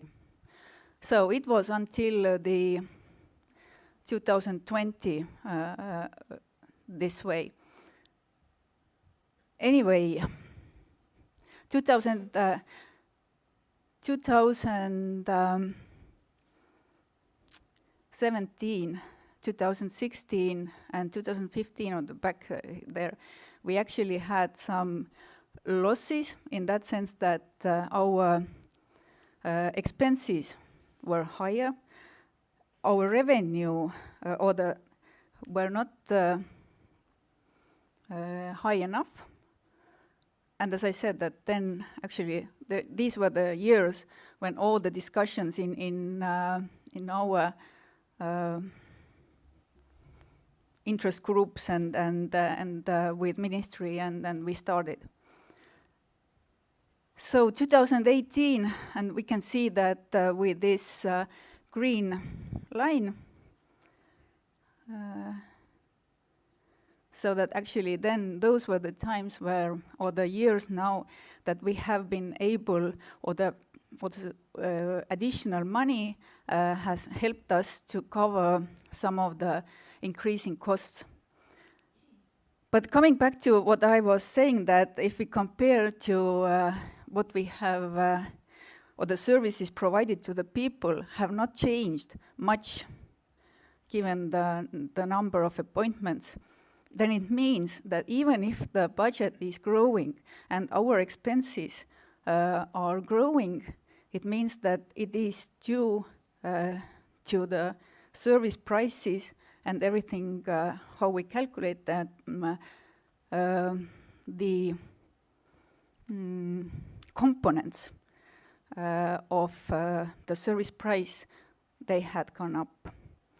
And of course, with this additional money, what we received, there was also a lot of additional services what came to our budget, as what also Marko mentioned, that the ambulatory services, we are paying for residents,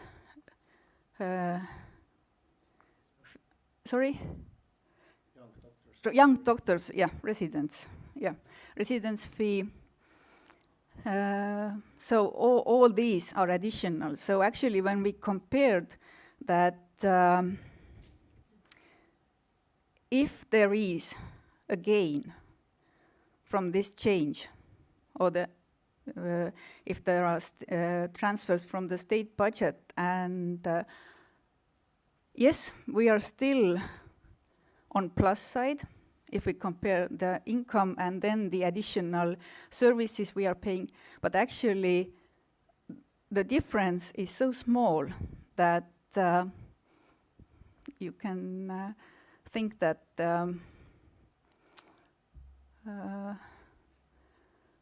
was this the real gain.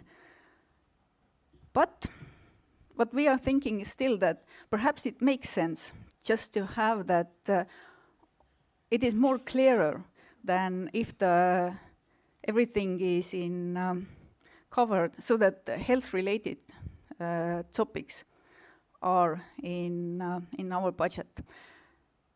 But to show some I will go in more detail, but I have put into this slide also one dotted line. And this is our revenue without additional funding. And additional funding meaning it's not those transfers from the pensioners' pensions, but in 2020, when the COVID hit everybody, then our government at that time decided that in order to sustain or to keep so that the waiting times don't grow, that actually people get the access to the services. So there were additional transfers or the additional funding. And it was set in year 2020 until 2025. We are talking about, let's say that there was like, in average, 130 million per year. But this has helped us a lot. And if you can see, there is that without this money, we would be in minuses. But I pretty much started already, but this picture shows that in 2017, pretty much, or actually we could say that there was 99% of our income were these social tax based. Then 2018, these transfers or the paying on behalf of the pensioners started. And 2020, when there was this COVID, what I said, that then it also started to play a role. So now we can say that actually what we see is the share of this social tax has decreased over the year. So compared now 21, 22, it is a little bit growing, but still remaining in this below 80% of our income. We don't have private health insurance playing a big role in Estonia.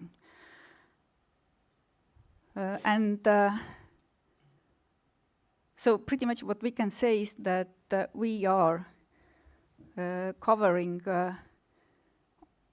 all the costs or all the health expenditures in Estonia. But why is it so? Because how our health insurance package covers pretty much everything. If you're insured person in Estonia, if you're working, you have the insurance through your work. If you are children under the age of 19, you are covered by insurance. If you are pensioner, you are covered. So we can say that actually pretty much everything is covered. Yeah, we talked about the dental care part. So I think that this is one of the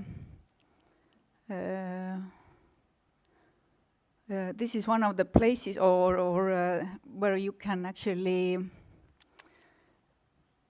think that where the private health insurance can help. But I'll give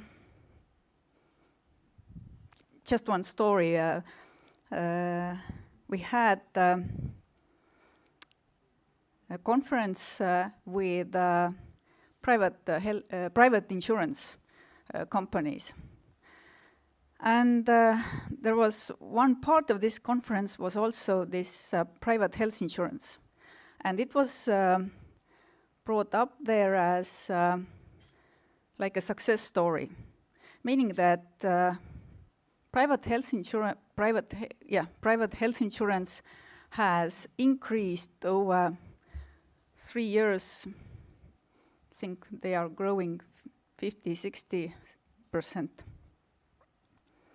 And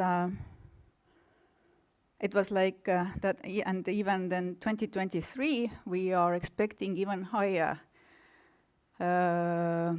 revenue from that, and saying that it has increased, let's say from 5 years ago, from the zero, then to 12 million euros.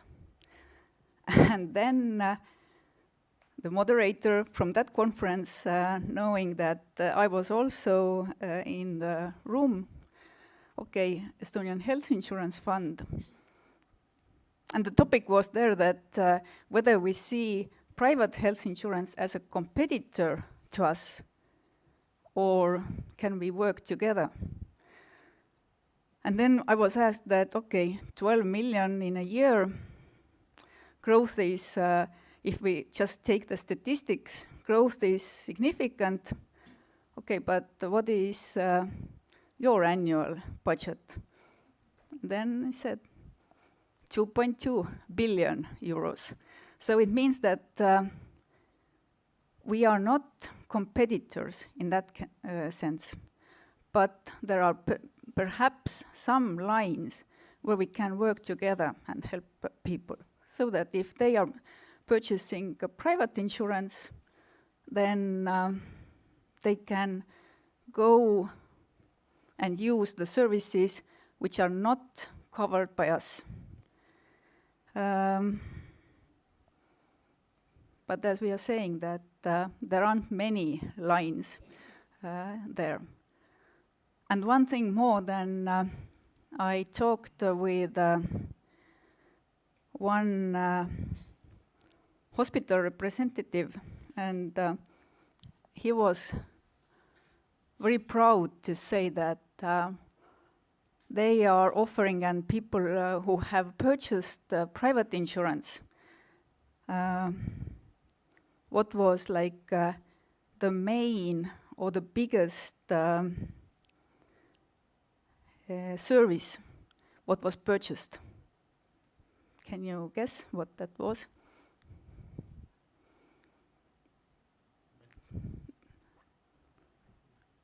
No, not mental. It was this food intolerance analysis. Yeah. So, and this is something that, we also, of course, we think that educating people to know, understand their health issues, putting more focus on prevention, but still there is like the question that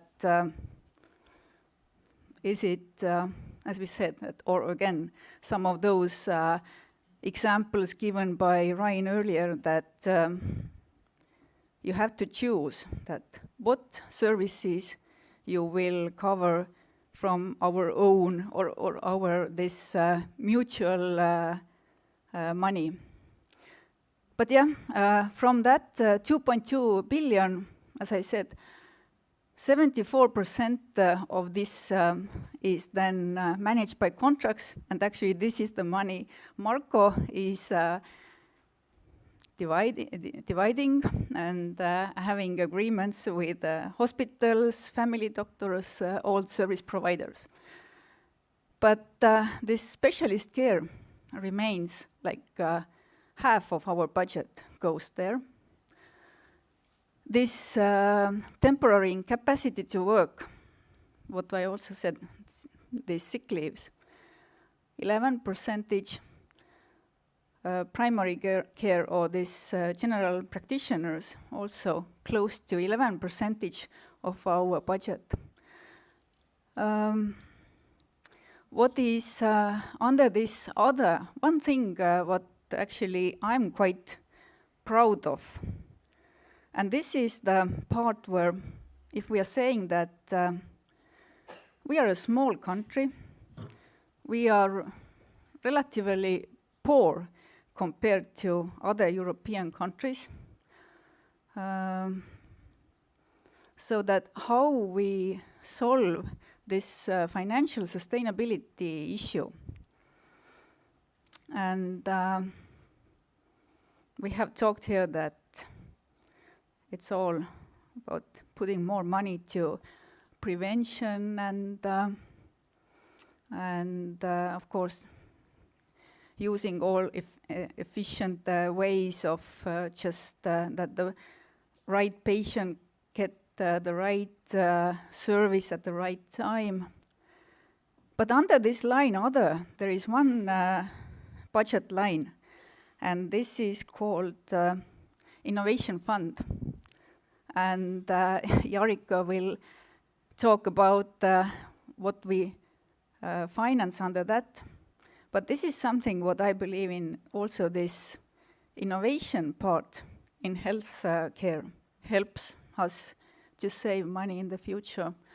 And of course then also thinking an integration, all the new financing or pricing models. All this is what is the key in this financial sustainability. And of course, we can also call it KPI, this what we are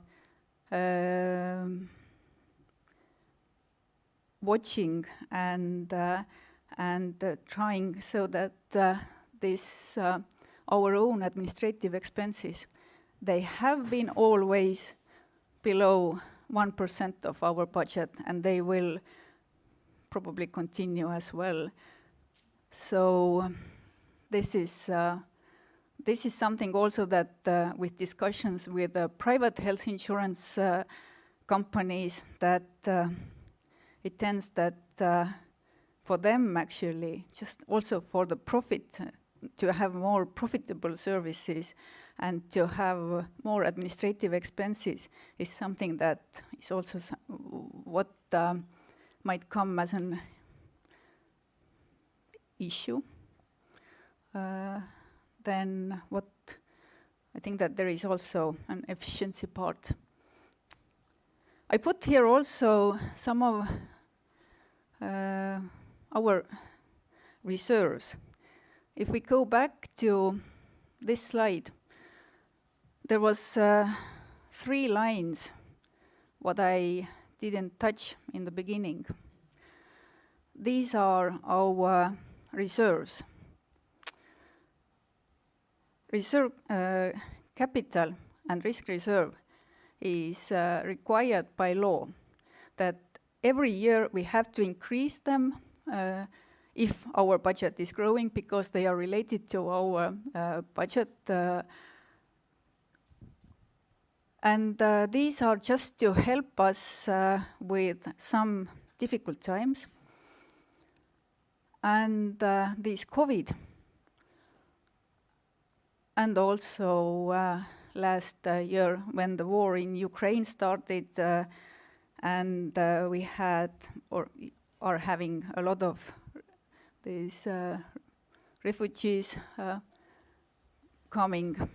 So these are actually the solvency reserve we haven't touched before this 2020 or this COVID time. So these have been, we have been accumulating them, but they are just to help us with some times when we need. Because if I talk now a little bit about our pricing, I will be quite short with that. But this means that all the services what we are paying out or we are purchasing, we are paying to the service providers according to our health list.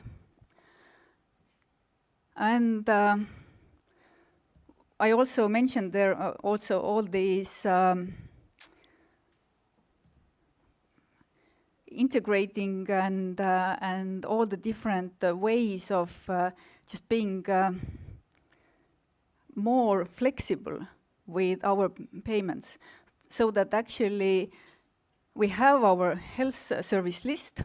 It is approximately 3,000 items in that, but we have different payment mechanisms how to pay, so that for general practitioners there are 3 ways: capitation fee, fee for service, pay for performance, so that all that for the quality part.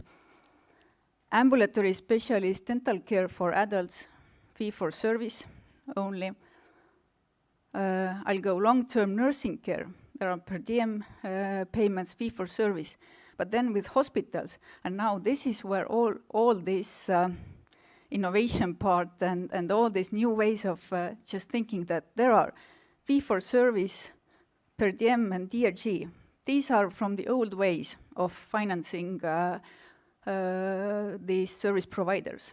We have come within the last years so that global budgeting is one of our ways of provider payment mechanisms, and bundled payment. These are within the last 2-3 years, some pilot projects, and I think that these are something that Jarika will talk, but this is something that we are also very much looking forward and just to see as one of our how we pay for our partners. And just as an introduction to Jarika's presentation, what we are very proud of, how the service providers are sending us their invoices. So everything is electronic. Electronic data exchange has been since 2002. And I think that there was, in the beginning still, there was floppy disks coming and just giving the data. But then, after that, we had our own system. So that, again, what Marko was saying, there was hospitals, service providers sending us their bills. There was like 2-3 times in a month when a huge amount of invoices came in. And yeah, of course, everything was processed, and we could say that it was electronic. But starting from 2018, we have much more sophisticated, and what we can say that fully automated invoice processing, so the data flow from hospital side and the cash flow from our side is quite smooth. And I think that actually what we can say is that analysis or statistics and how we can use this data is actually the key for everything. And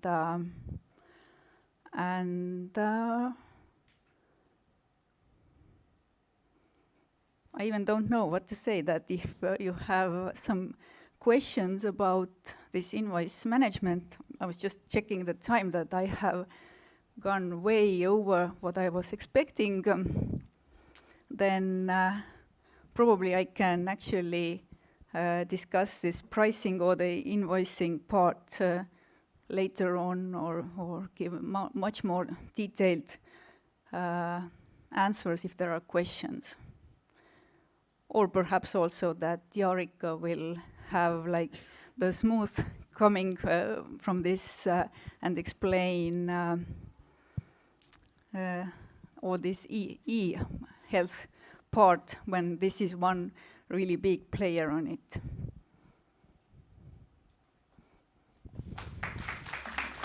Mrs. Pile, thank you very much for your presentation. And now the last one about e-health and digital systems, Jarika Jorviste will present. Welcome to the stage.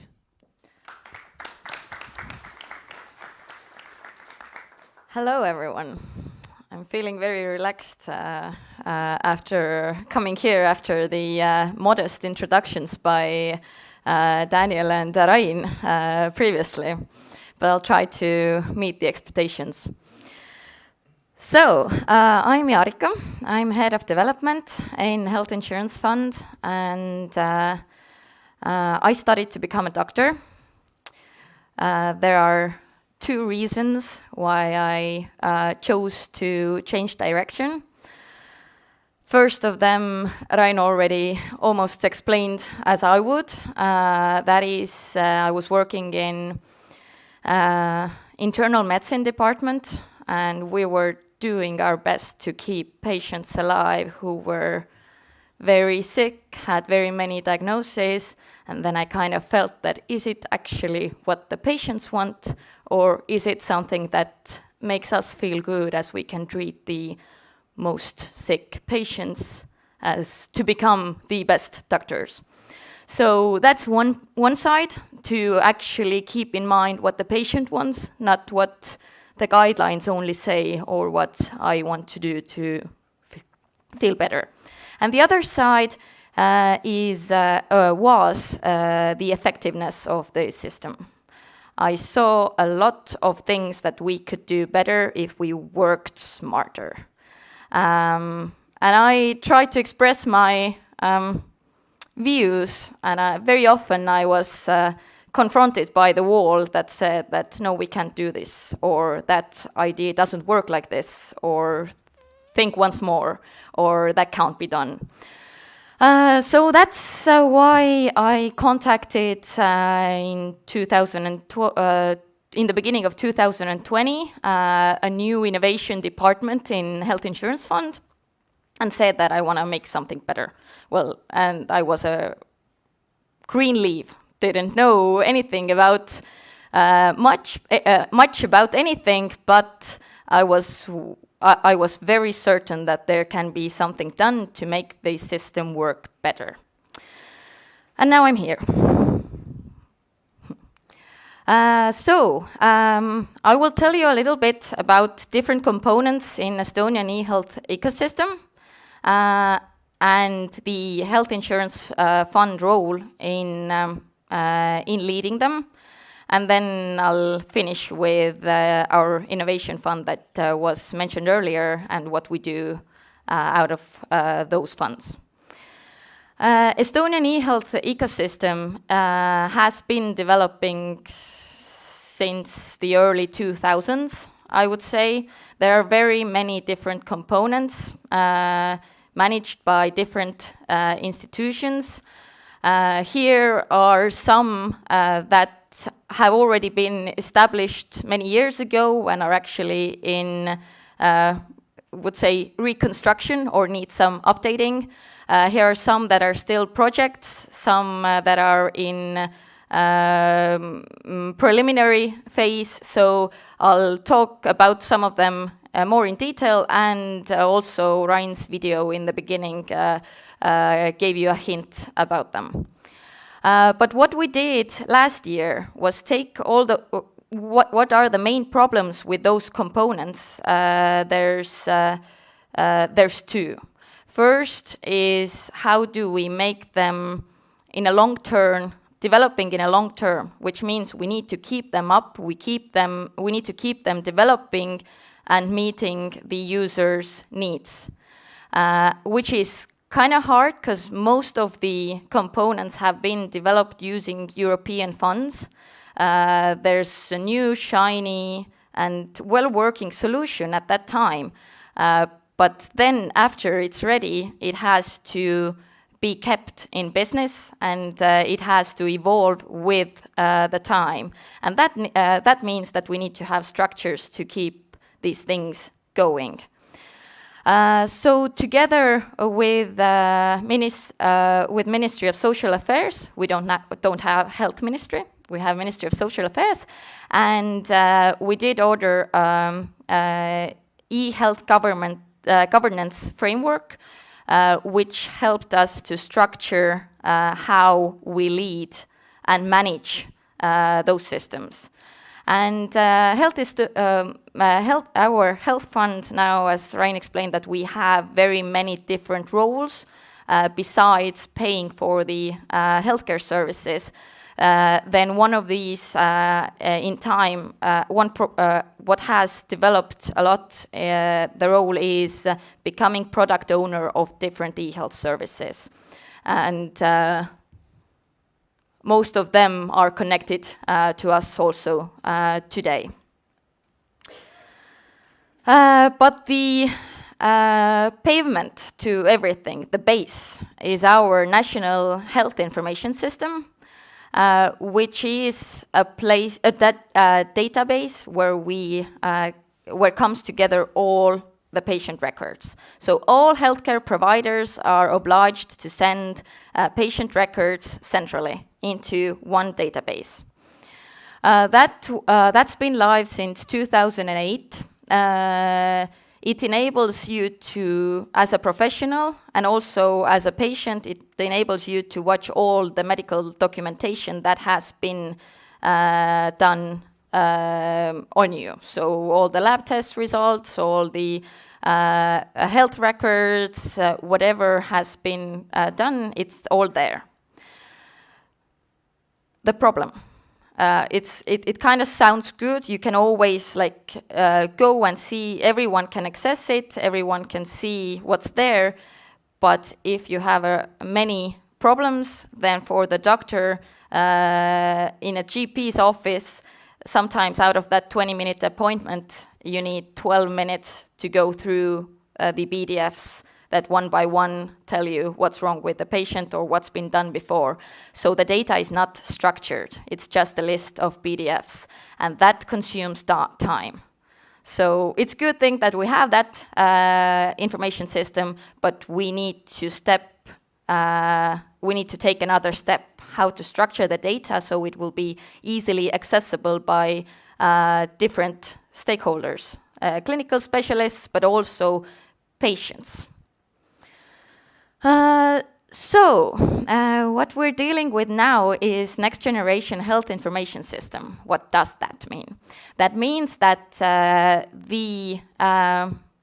all the data, all the clinical data that needs to be accessible by all members of the care team should be inserted as a data structure, not as a document of PDF. That's the vision. This is the vision we're working towards right now. That's not what we have. What we have, you saw on the last slide today. And our vision is that if we can structure the data so that it'll be easy to find, it'll be easy to use for all user groups. And here you can see that the user groups mainly are patients, specialists, and then the secondary use, which would be all analytics, all statistics. If we look into a little bit further into the future, why not couldn't we get our billing data, our national statistics, etc., out of the health information system? But yeah, right now we're focusing on the patient portal, and I'm going to tell you about the idea of the specialist portal as well. Today, all the hospitals and the GP offices need to have their own information system that they use, and they send the documents into the central system. What we want to do is make it possible to send data structures and insert them in the specialist portal. So the patient portal you saw in the video, here's an outtake of the main page of today's patient portal. We have that, as I said, under construction. So by the end of this year, we'll have a new, I'd say a facelift, but also the main goal is to give the information so that the patient could actually get something out of it. So clinical documents have very little use for a patient who can't read the words or who's not familiar with some of the clinical words that have been used. So what we're trying to do is enable the patients to take a greater role by giving them information in the way that they can actually understand it, and implement it. And that would be a place where you can get access to information, but as well use the central e-health services. And we're trying to gather all the health-related topics into one portal. So that's what we're working on right now. Now the specialist portal to be, as you can see, that's not live yet. The main problem here is when we do a central service that's basically ready to use, we put all effort in it. I mean us and our partner whose health and wellness, basically, what's it called in English? Take. IT house for the healthcare and social system. So we together with them, so that you wouldn't think that we're doing all the developments ourselves in Health Fund. But the problem today is that we make something ready, but that needs to be implemented in the healthcare provider's IT system, which is a huge bottleneck for us. We can make anything centrally, like when we do the hard work, but then the clinicians to actually be able to use the service, that could take another 2 or 3 years, depending on the list of development backlog in that provider's way. So what we're thinking is that we're gonna create kind of similar to the patient portal for the specialists that would enable us to make the data accessible for all the care team. Not only the doctors or nurses, but also social workers, pharmacists. There need to be like legislation on which data they can access, but actually all the data, there's one source of truth, where's the latest information about that patient. So that's the vision. Of course.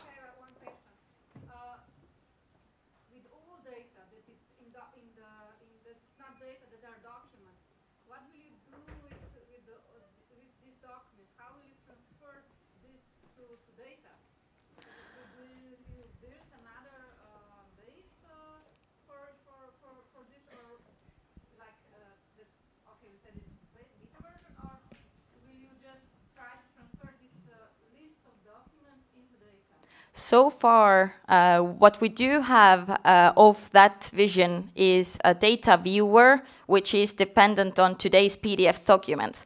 It takes a lot of work to get structured data out of the PDFs. That's what we do today with diagnosis, with medications. We do have some things that are actually structured, like prescription is in another system, and that's already structured.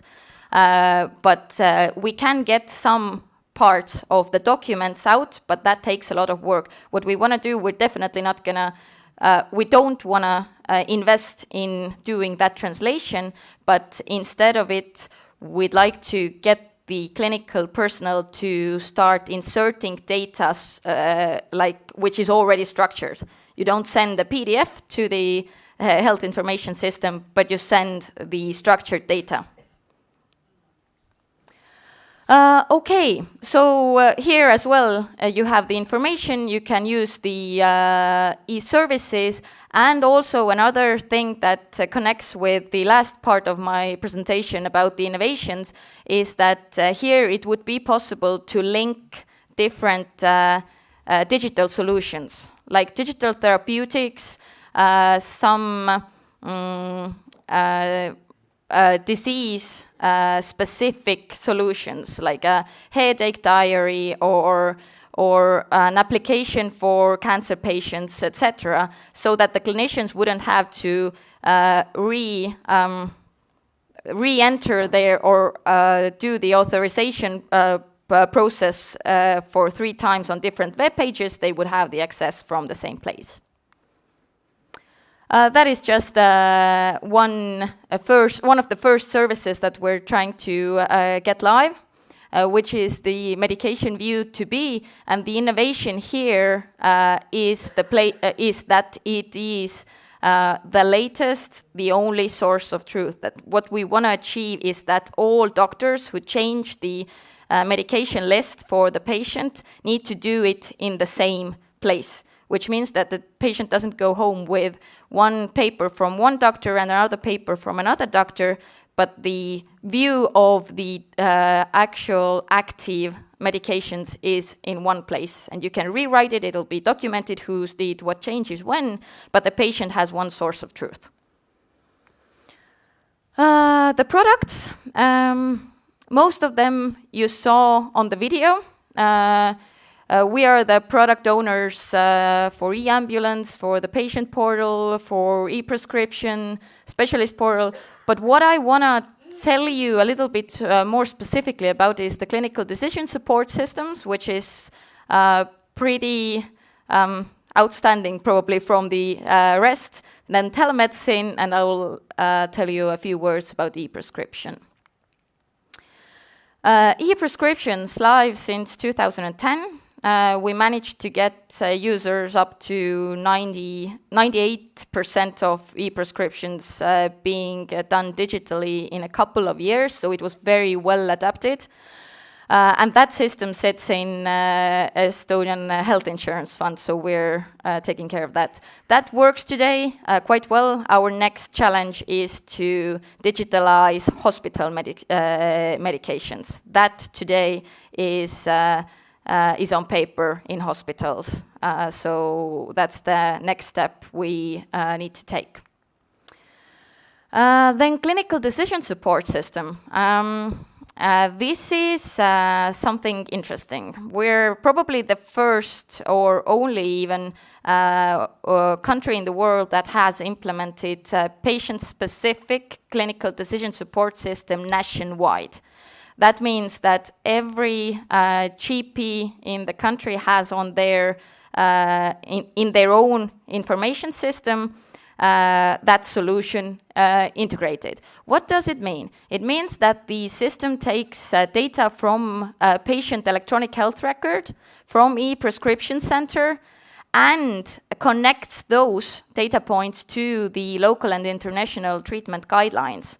And based on that, they get patient-specific recommendations for diagnosis and treatment of the patient.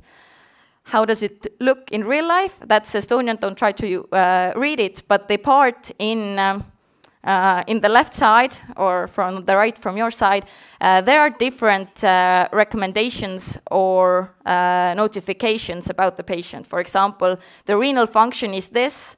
The patient is taking those pain medicines, please reevaluate if that's absolutely necessary, etc. So that has been very well adapted by the primary care physicians. That's kind of our success story. Okay, and from the e-health products to the healthcare innovation topic. What we want to do in, I'm gonna see. Oh yeah, I'm gonna show this one before. What we want to do is create more new, useful, evidence-based service models and get them faster in use.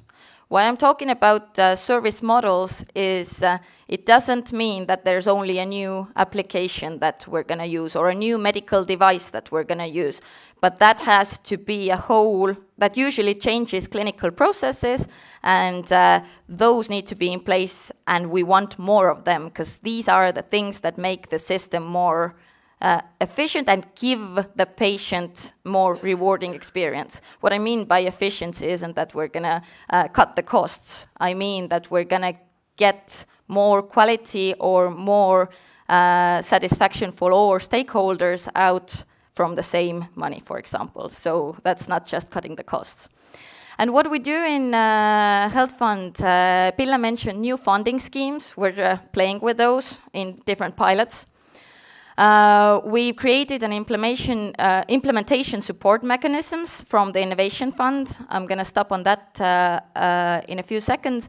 And we're really stressing on quality evaluation. So we want to know that something that's new, something that's innovative, is actually working and giving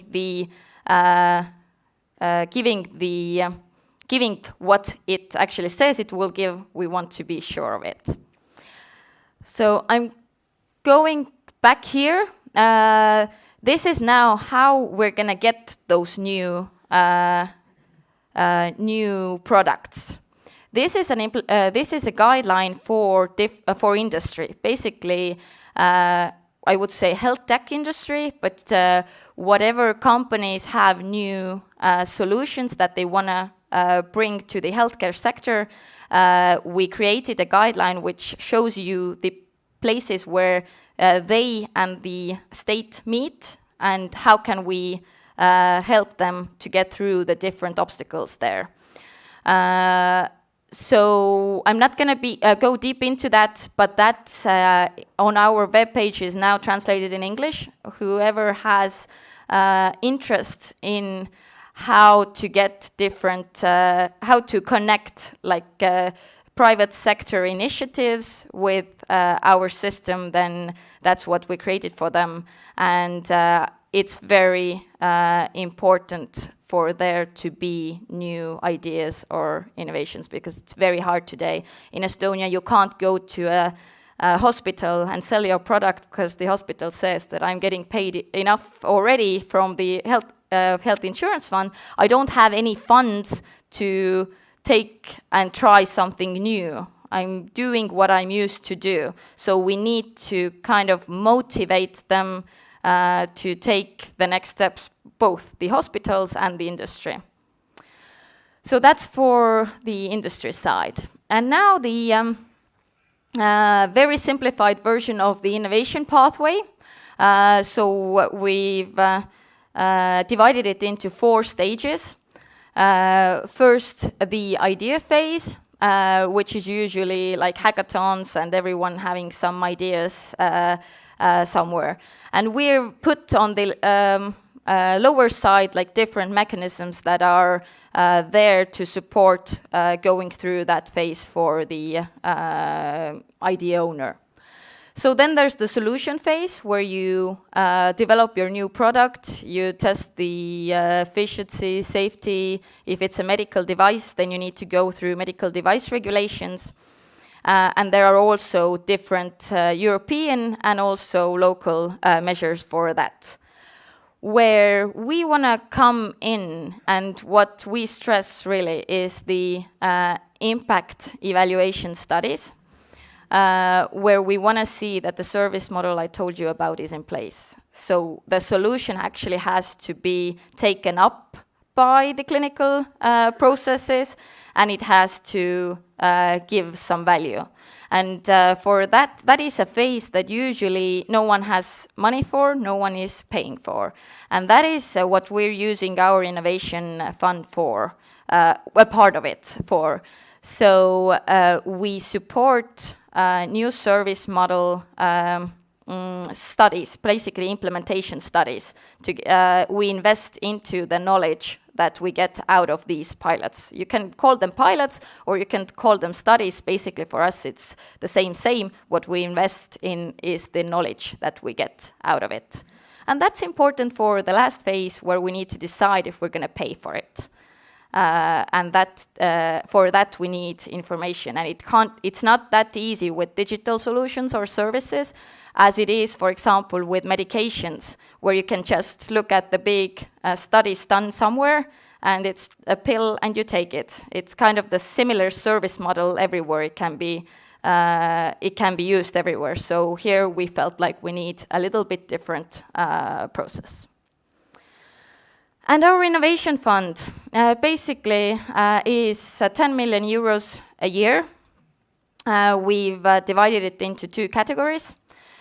First is the what we just talked about, is the new service model implementation studies. And these this can be, we take applications from basically all different stakeholders in the industry. It can be providers, it can be technology partners, but they need to have a team. So what here works is having a team of technology partner, a provider. The best way is to have several providers and also a research partner. And the other 7 million euros from the Innovation Fund actually today go into developing those e-health products that we talked about earlier. So to keep them up, to help them improve, to get new products going.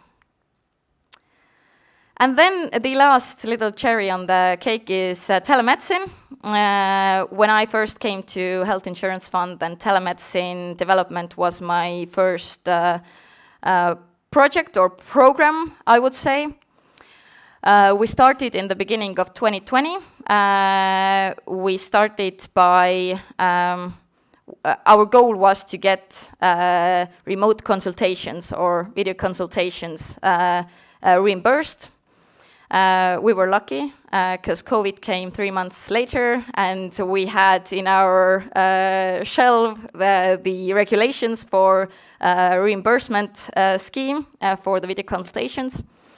Actually, to be precise, it's remote consultations that consist of either video, telephone, or chat. So that went well. We needed a video consultation bonus to get people more using the video instead of the phone, because the quality is different. There are some patient groups that can't do video or don't do video. There are some specialities that video works better for. But overall, the problem was that everyone wants to do what they're used to. And if Health Fund is starting to pay for phone calls, then we want to use, we're going to do that. The video is extra work, extra hours, or I need to change something in my rituals. But the patients really liked video consultations. The feedback we got from the patient was that we would expect the next, the ones that had telephone consultations, we'd expect the next ones to be video. So 20% of the people who had telephone consultations said that they would be willing to try video the next time. Healthcare specialists weren't that excited about video, but we're still working on that. And then in the second part of 2020, we started with remote monitoring pilot projects. It's not that easy. For video consultations, we could just take the price we pay for physical consultations, say that they can be done if the specialist says that you don't need physical evaluation, and pay the same amount, basically. But for remote monitoring, there's no one answer. So we needed to see actually what remote monitoring options we have, how to pay for them, how to create patient-like journeys, or see how the service models actually come together. And that went on for a year, last year. And I'll show you a video about the 4 projects that got chosen to get our support from that fund. Oh, telephone consultation. Here, some facts. 10% of all ambulatory consultations are today done remotely. Phone is the winner so far. Patients are satisfied, and video consultation is expected by the patients. But now the video. How to improve access to health services and the quality of medical care when scheduled treatments are temporarily suspended or when the doctor is far away. This is where telemedicine comes in, providing health support at home. To develop new remote services, the Estonian Health Insurance Fund carried out a competition for pilot projects. 4 winning solutions will be put into action in 2022. 2 of them support the work of general practices. My Health Journey focuses on cooperation between the patient and the practice. It makes devising care plans more efficient and helps monitor and manage treatments. Pre-visit enables the patients to conveniently describe their health concerns before the appointment and receive appropriate support. This makes communication with the GP's office more flexible and treatment more timely, and the healthcare practitioner can focus on medical work. The other 2 projects being specialised medical care closer to people. On Contact enables to better support cancer patients outside of the hospital. Timely knowledge about the patient's side effects allow early intervention and treatment by the patient's care team. Psoriasis monitoring allows the medical team to assess the status of the condition remotely and take urgent action in case of exacerbation or comorbidities. The Health Insurance Fund supports these projects with €1 million. In the first year, the project's performance, participants, quality of life and service satisfaction are measured. Successful projects become permanent new health services that expand across the country. Remote services are developing fast around the world, and in Estonia too, just to make it easier for people to take good care of their health. Please find more information on the Health Insurance Fund webpage.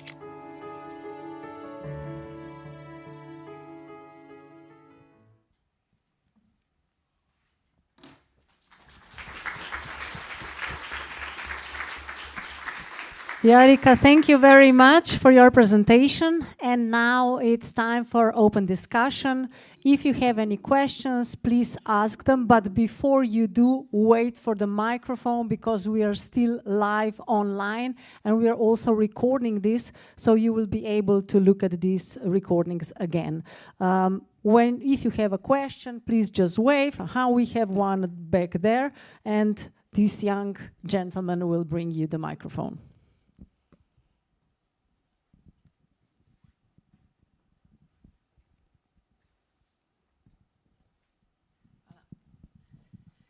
Thank you very much. I must have misunderstood you, so I need to ask you. You said that in Central Health Information System, all the personal data are collected concerning the health services people received, and that it is this data is accessible to all. What do you mean accessible to all? After all, there is a general data protection regulation in EU, and personal data should not be accessible to just everybody. Thank you. Thank you. It's accessible to the person, and it is accessible to the doctors. And every time when doctors are looking this will be logged.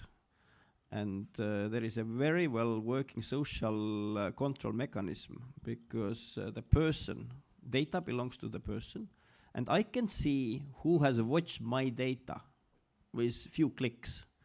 And if I can see that someone who shouldn't look my data, then I can easily ask, why did you look my data? Because I see her ID code. And that works really, really well. So basically, publicly available means the healthcare specialists. If you go and meet the healthcare specialist, then they can see it. And as a person, you have right to disclose either all the data or leave the time-critical data open. Or you can close like one episode. If you have visited the doctor and you don't want that anyone else should see it, you can do it with one click, except you and the doctor who entered the data. And we are following very strictly the GDPR. Where the confusion can come from is what I said about a new generation or the specialist portal. Today, the health care information is not accessible to all of the care team. So basically, some parts of the patient data are useful for the pharmacists to, for example, counsel the patients in the pharmacy. Or some of it is needed for the social worker, or the social worker should be able to maybe insert some data into that base. So I totally agree that there are laws, and it's, sorry for my expression, to all, but that's what we're working on, to get the information to the stakeholders that actually need it through the health information system. We have question here. Thank you. I'm coming from Slovenian Innovation Hub, and I had two questions. How do you support innovation? and you answered to this wonderfully. Now I also know why we got COVID. And, and the second question is, do you support innovative procurement? The procurement of digital solutions, or not digital solutions, maybe just the equipment in hospitals or some other materials which should be innovative, and then the institution which needs the let's say apparatus would open the call or give tender with calling for innovative solutions. It is a good use of public money. Thank you. There are a few options. Either it could be integrated in the service. So if the specific device, a new device is available and needed, then the price, long-term price of it could be integrated into the pricing. That's one option, and you can always take it from your profit and buy the new options and make it available for the patients as well. But we don't have like a specific I don't know, a health insurance fund, innovative devices fund. But that is a very good question in terms of, for example, the same 4 projects that you saw in the last video. When we finish with them, there's and we get the data of the evidence of how it affected the system, then we need to decide on how we're gonna procure it. If every hospital is gonna do it on their own, or we want to do it centrally, what's the gains, what's the benefits or the problems with one and the other solution. So today we haven't decided how to do it, but we're open for both options. And I would like to add that we are using several times, we have used and we are using like procurement for the hospitals. For orthopedic part, when you knee replacement, metal things which are super expensive, when we did the one public tender for the whole Estonia, we got way better prices. And then Latvia and Lithuania said, we want the same price. And then we gave them as well. So that the effect there is considerably big. I remember when the heart stents, early 2000s, they were super expensive. And then when we started to do the public tenders, either we did or we helped hospitals to do it, then the prices dropped significantly.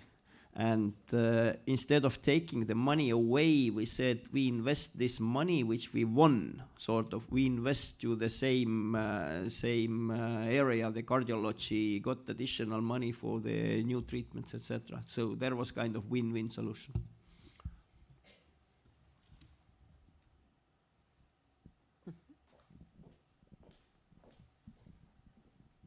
So first off, when procuring these public tenders for the equipment, do we also use European reference prices or something like that to prepare the tender, or?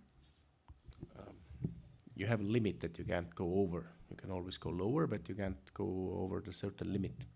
It's like you have a floor price or you have the ceiling price. So and the ceiling is something from the European There are common different space, or? reference countries and different reference databases from where you can get the reference prices. Okay. Depends if it's a medicine, so vaccines, for example, easy EU database. Other things, some of the databases. Okay, then I have a follow-up question. So basically, if I understood correctly, you've opened the healthcare market to private practitioners as well. So everything is fair game. If I decide to go private, I just try to procure a tender with you. So how do you keep doctors or workforce in the hospital then? Because I know that you aren't exactly rich with doctors too, like we are. Not.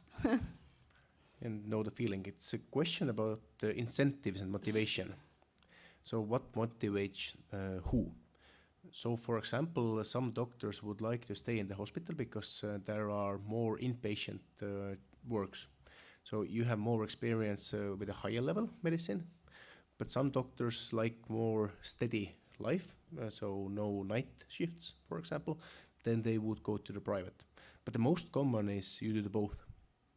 You don't limit them to either or, they can do both. We have the small limit that you can do 1.5 nominate shifts or 12 hours a day, a little bit what we calculate, but no.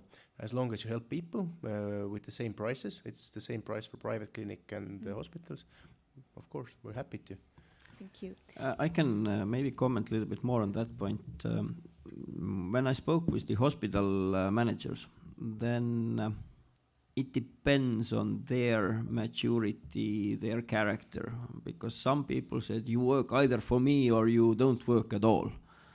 And these are less and less and less, and I hope that pretty soon there is a zero managers who say this way, because 21st century people have freedom to choose.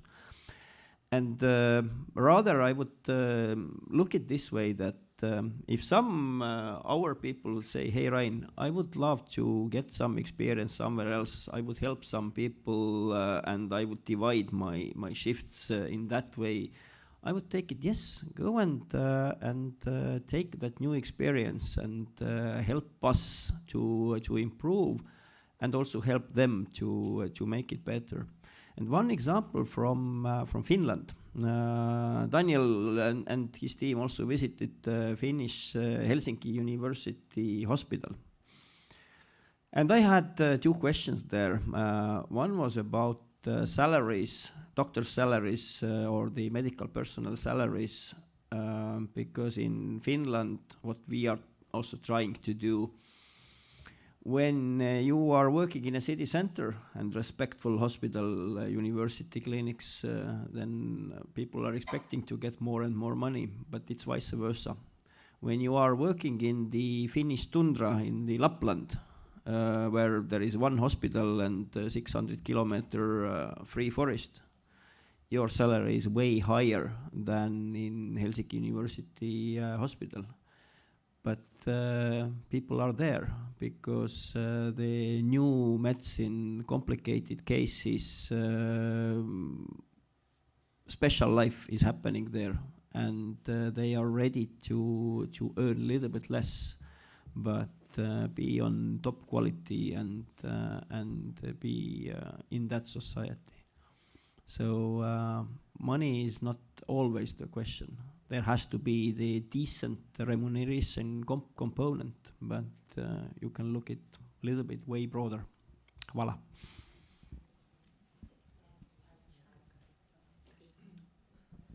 Thank you. To go back to digitalization, Jarek, you mentioned very shortly TEHIC. I would like to know a little bit more, what is your relationship with that company and how do you cooperate? And the second question, you also mentioned that you have some very nice new applications funded by the EU funds and things like that, investment, but how do you then maintain this application? What's the funding for that? Thank you. Thanks for the question. So TEHIC is our dearest partner. We don't have, for all of the services that you saw that are based on central health information system data, they are all technically held up by TEHIC. We've had problems.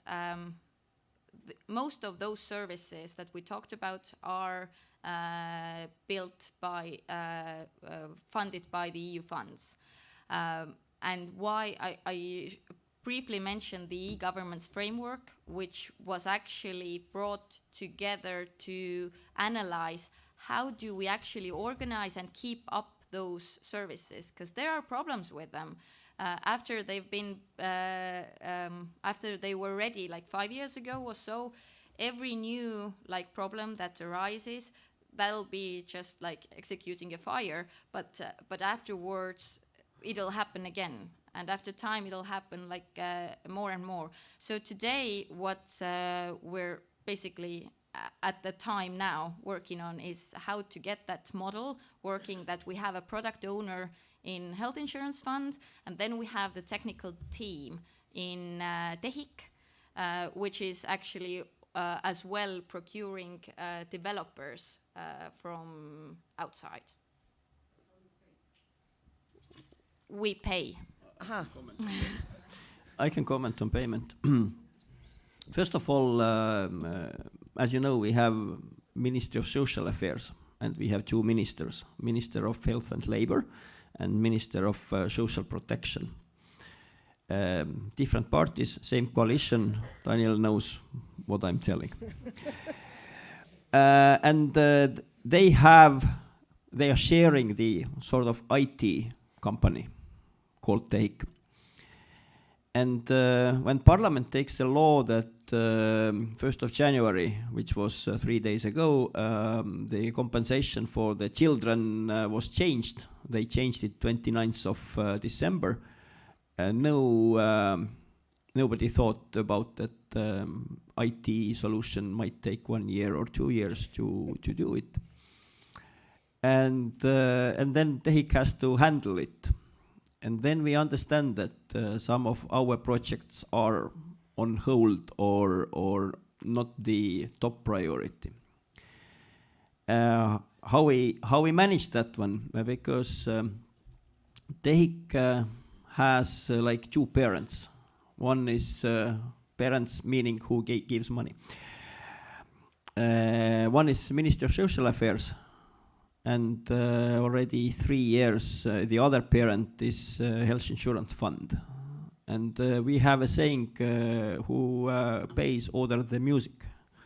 But we understand that this social project nation-wise is top priority, so we will patient 1 month or 1.5. But the rest, typically we smile and we ask, dear TEHIK, would you consider doing our project? And we will get the answer, yes, we would. But I'm sorry, still being on the microphone, but let's say for every €100 you invest in new application, there is an unwritten law that next year that will be €20 of maintenance of that application. Do you get this €20 from your funds, and they get this from your funds for maintenance, for upgrading, for licensing? Yes, that is a challenge. And we have told openly that in case we go and use European structural funds money, we need to think in advance, after 5 years or after 1 or 2 years, who pays for the maintenance. And this money should be calculated in already. And we do with our projects. If EU supports us, we know that after the support ends, we need to contribute quite a significant amount of money to maintaining that one. Yesterday, when we flew here, we spoke with Jarika about people. We have great people in her team who can develop things. And she told me, Rain, and you know that there are like 2 types of people. Ones who develop new things, they can move forward, take another project. These are hunters.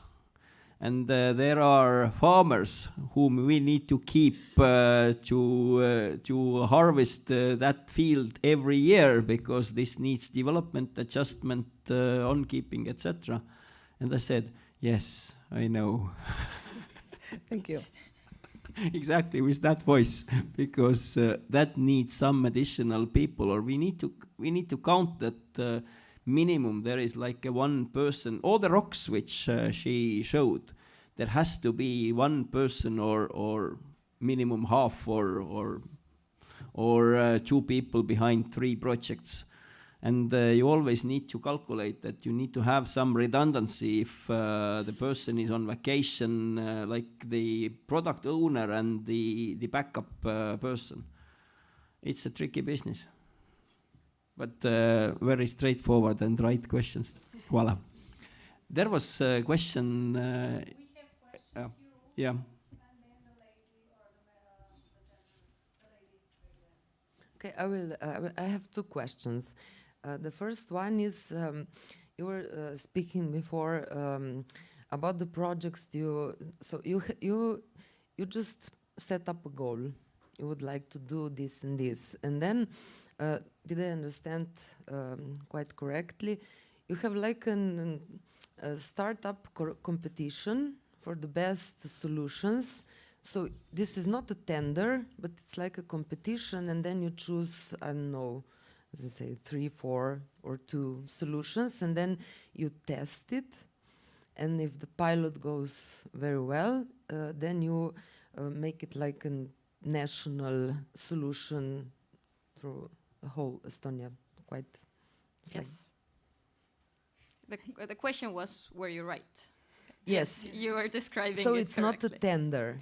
Okay, there's the question. So we've also been learning in the process. Legally, it actually has to be a tender, but it was the first competition that we called out. Actually, we did 2, but these we actually built them up very similarly to tenders. Like there were all like technical criteria and what you need to be and what you need to do and what you need to give with your application. But to be legally correct, actually you should do a tender there. And from now on, the Innovation Fund now is based on, there we can give like on applications, but when we want to do a contest, like the one that we did, there you should actually know what you want. You want projects that do that or have those components, and you should then formalize it as a tender. But it was all, everyone knew that it was going to happen. It was publicly communicated, etc. But it was just a contest, not a tender at that time. Luckily, no one protested. We had 33 lovely projects, which we selected out of 10. And we gave all these 10 some money, few €100,000 to a few 100,000 was altogether to develop it further. And then we evaluated it once more, and then 4 of them got the big reward. Okay, thank you. So yes, you are right. We were lucky because no one protested, and there has to be a tender, which we didn't know, but we know right now. And when you do your innovation fund, 10 million euros, then do the tenders. Okay, we should. Thank you. Just a small follow-up question.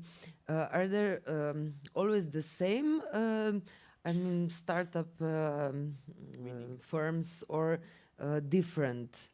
They're different. There are not very many, like in the past 5 years, new companies have grown interest in that field. Usually they are small startups that want to focus on a specific diagnostic area or a specific condition. That's mainly been like big IT companies don't need things like, or the measures that we described. This is mainly been like startups that want to help that group of patients that give some kind of, make a product that would help them the best. But their solutions, then they have to be, I don't know how to say it in English, but they have to be converted into the system if you want to use them through all the country. If you remember the slide with the 4 different process like stages, then in the second stage was the solution where you make your product, and that has to be ready for our fund measure. There are different measures that support your development process, but from there on you need to find yourself, you need to sell your product to the providers. You need to find providers who are willing to use that solution, who really feel that that would benefit them as well. But the thing is that they don't need to pay for it. Then we will pay for the study period or the pilot period, and then it could be escalated. Okay, thank you. You're right. We do have the startup mindset in because earlier we called the department Innovation Department, And one of our council member, banker, he said, Rein, be careful.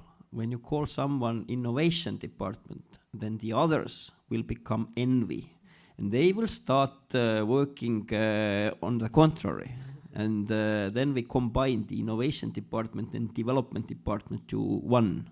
Because it doesn't matter, are we developing something inside or outside, it's the same for the same customers as the end result. And startup mindset helps us, and we take calculated risks. Yeah, we I do. can see that. It's you can see that this is the mindset, and just you were mentioning the your consumers or people. You said, yeah, the consumers. Yes, I guess it's also a right word. Patients, and you mentioned a few times that you get the feedback. So, are we doing it okay? Is this a solution you like, and so on? How do you how do you speak with them? I mean, I guess through the system, but.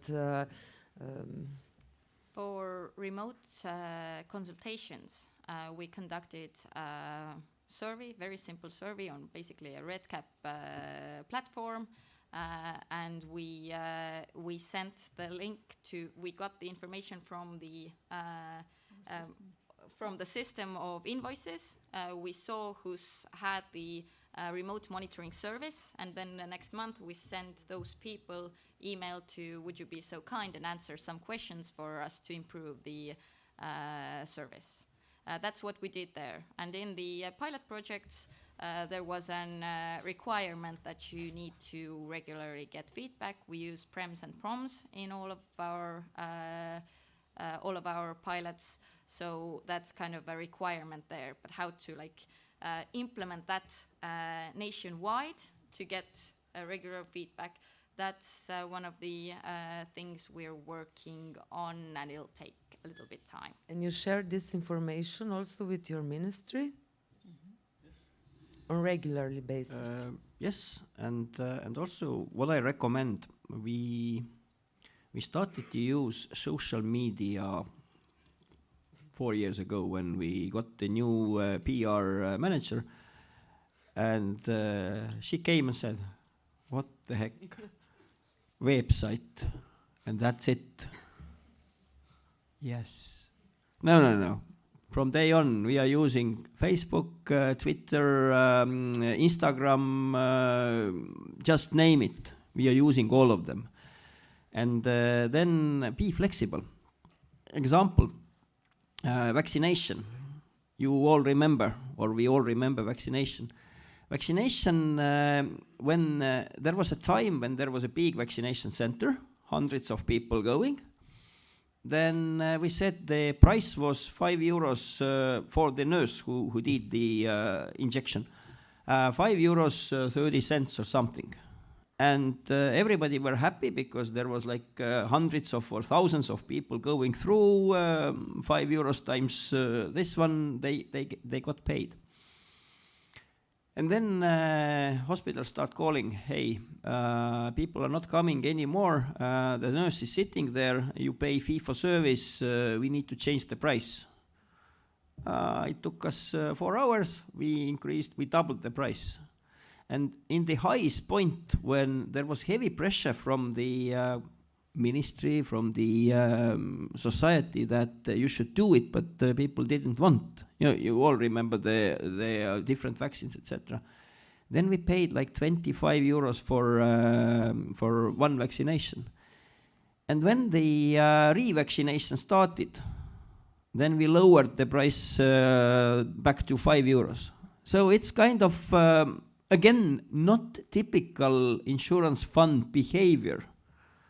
And yes, in the beginning, we looked with Bill each other that, are we such a crazy that we are doing it? Yes, we did. Nothing bad happened. And we even didn't need to ask mercy for that one. Thank you. Okay, so first of all, let me thank you on a really interesting presentation. My question goes back because you said you're working on these reforms for 15 years, and usually people don't like changes, they don't like reforms. And when somebody is listening to you, it seems really easy what you did. So could you please be so kind and elaborate on the resistance from the public, from the people working in the healthcare system, from the politics and such? Thank you. I can tell many stories, but I remember the same register of the medicines, the whole system, prescribed medicine system. Mistake what we did, and that's the IT stuff, that wrong assumption. When you launch the new service, what is the adoption rate? How quickly people start using it? Maybe first month 5% are using, maybe 6 months we will reach to 20%. And we designed the hardware on that one. What happened? Every month, on the 5th day of the month, the system almost crashed. And guess what? Why? 2 reasons. First of all, the adoption rate first month was 50%. 2 or 3 months later, it was 80%. Right now is 99%. So assumption was wrong because the service was so good and people wanted it. Why system crashed on the 5th of every month was because that was the pension day, salary day, and people got money and went to the pharmacy store. And everything was so slow. And two simple solutions. First of all, don't underestimate if you are doing the great service and people will like it. Don't underestimate. They will take it very quickly nowadays. Especially when this is a digital one, because when you design something, do it for the mobile phone, not for the PC. And second one, which I highly recommend, is use the cloud solutions. Because in cloud you can buy on the 5th and 6th day more server resource. With the cloud I want to tell also story of Finland, because we are struggling with DPA, Data Protection Agency, in every country.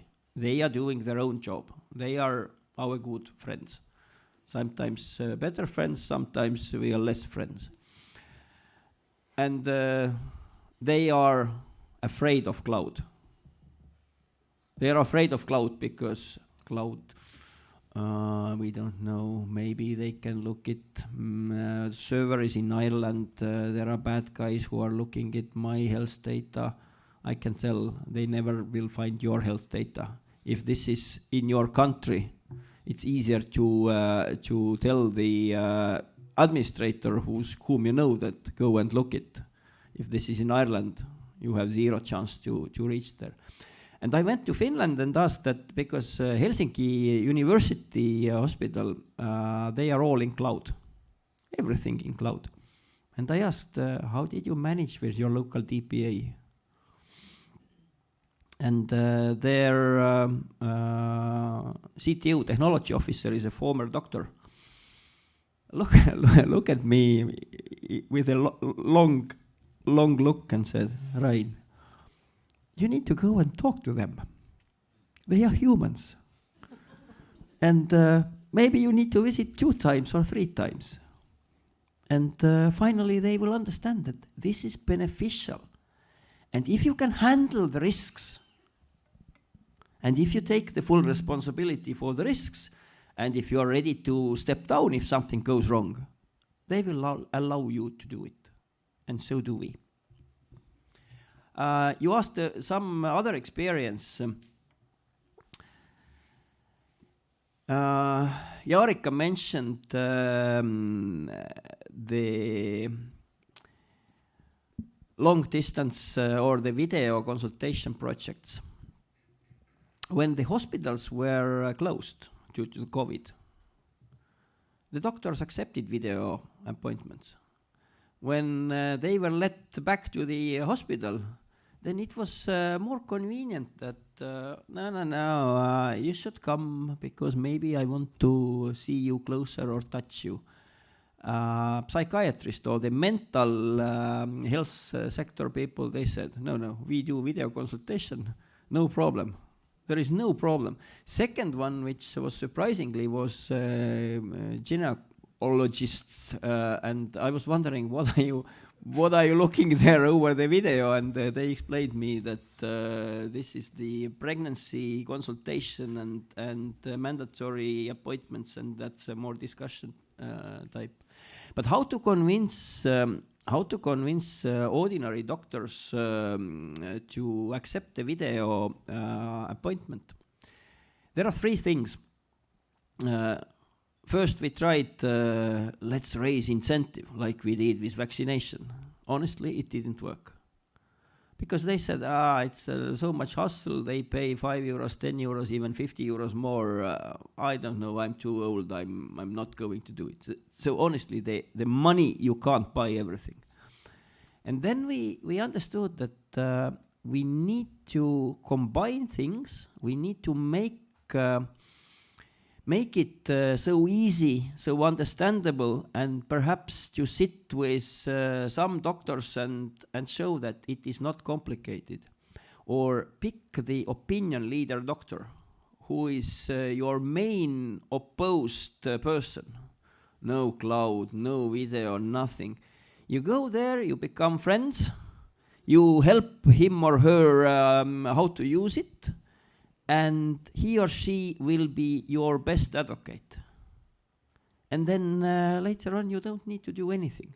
The same is with changes, because you know the change curve that in the first it comes anger, frustration, denial. Then you are starting to accuse yourself that I have done something wrong, that they are changing it.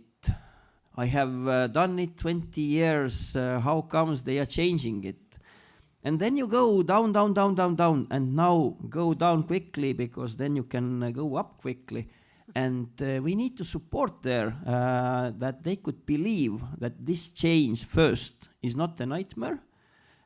Change is good, nothing bad will happen, people will win.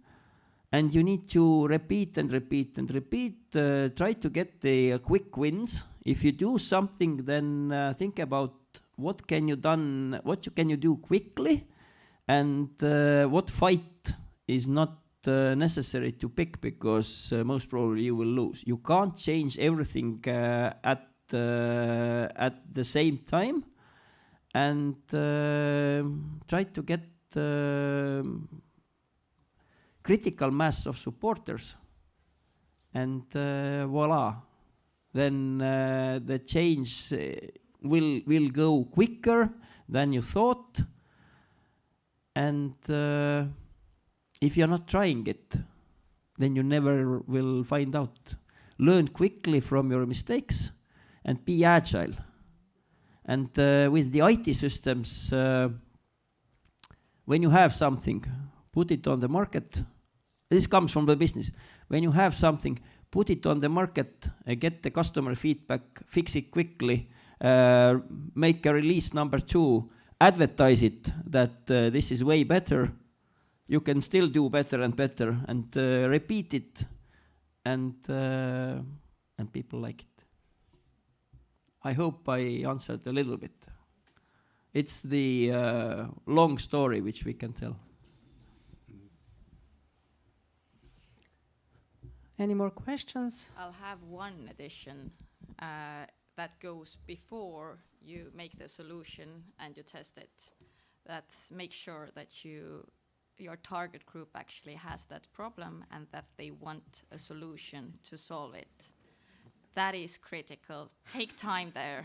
Like afterwards, all the next steps will be a lot easier. I'm sorry, I'm a very curious person.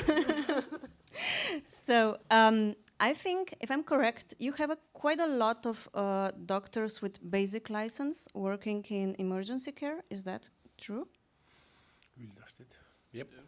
And also as general practitioners, as family medicine, or just in emergency? Actually, everywhere. They can assist or temporarily work on their own. So you cannot have your own list of patients as a family doctor if you are general, if you are with a general education. But you can work temporarily. It can be temporarily 3 months, 6 months, a year, or however it's agreed. And for example, in emergency care, during the quick exams, that's probably a lot of share is this kind of doctors, or? This is teamwork anyway, and then shifting more to the nurses. Yeah, okay, thank you. We don't have very many general doctors. It's very common to go to residency in Estonia. There could be one place we could get maybe more doctors to actually be. That's an unused potential for us, I think, a part of it. And about the consultations between family physicians and the specialists, I noticed there was, in Ryan's, I think, presentation, it was mentioned.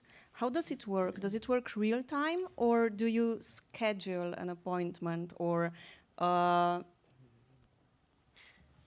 you send the question. Okay, I have done these analyses. I have these procedures. I have these worries. Help me. I'm lost. And you send it to whoever you would like to send. Basically, you have a list of hospitals or clinics who can answer you.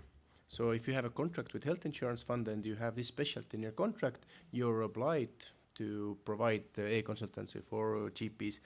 So you put it up in a system, and then you have a set timeline, depending on the specialty, either 2 days or plus minus.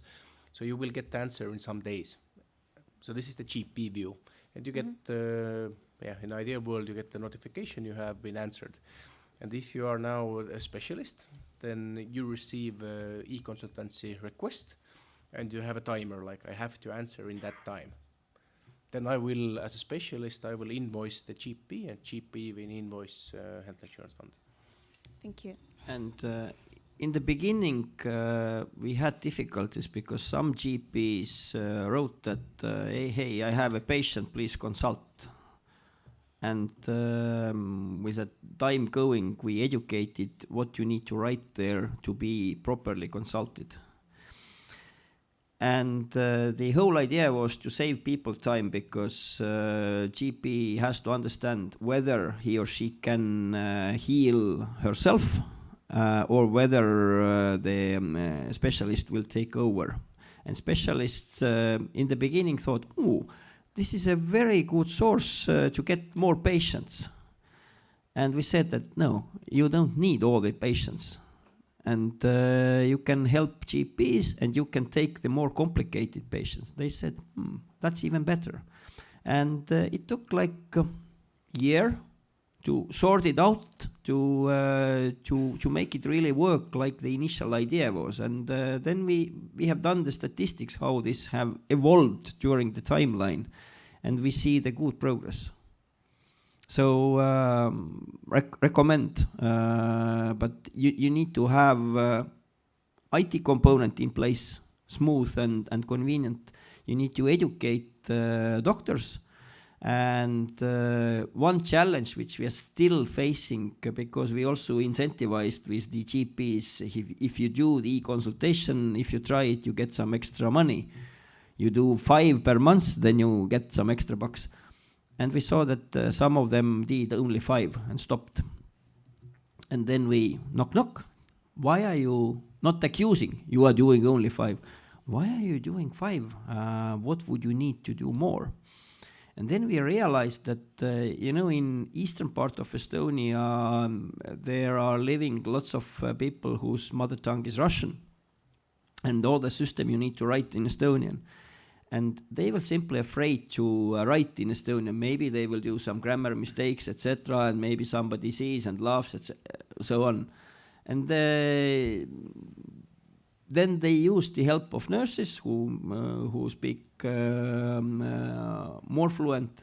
And we agreed that nobody will tease you because there are some grammar mistakes, or these kind of things. And that also people understood that this is the way to help people, and we shouldn't nag on these small details. That kind of started to work. But you need to understand what's the root cause why this doesn't fly, and solve this one.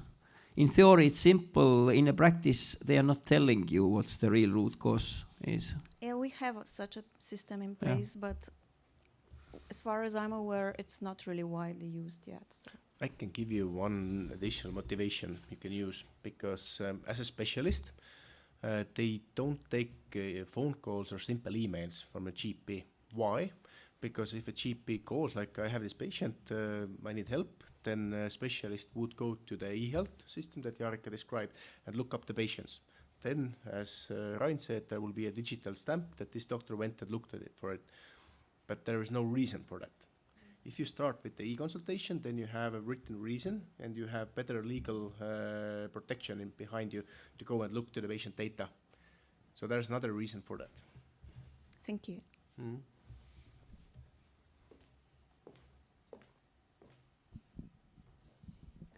Mm-hmm.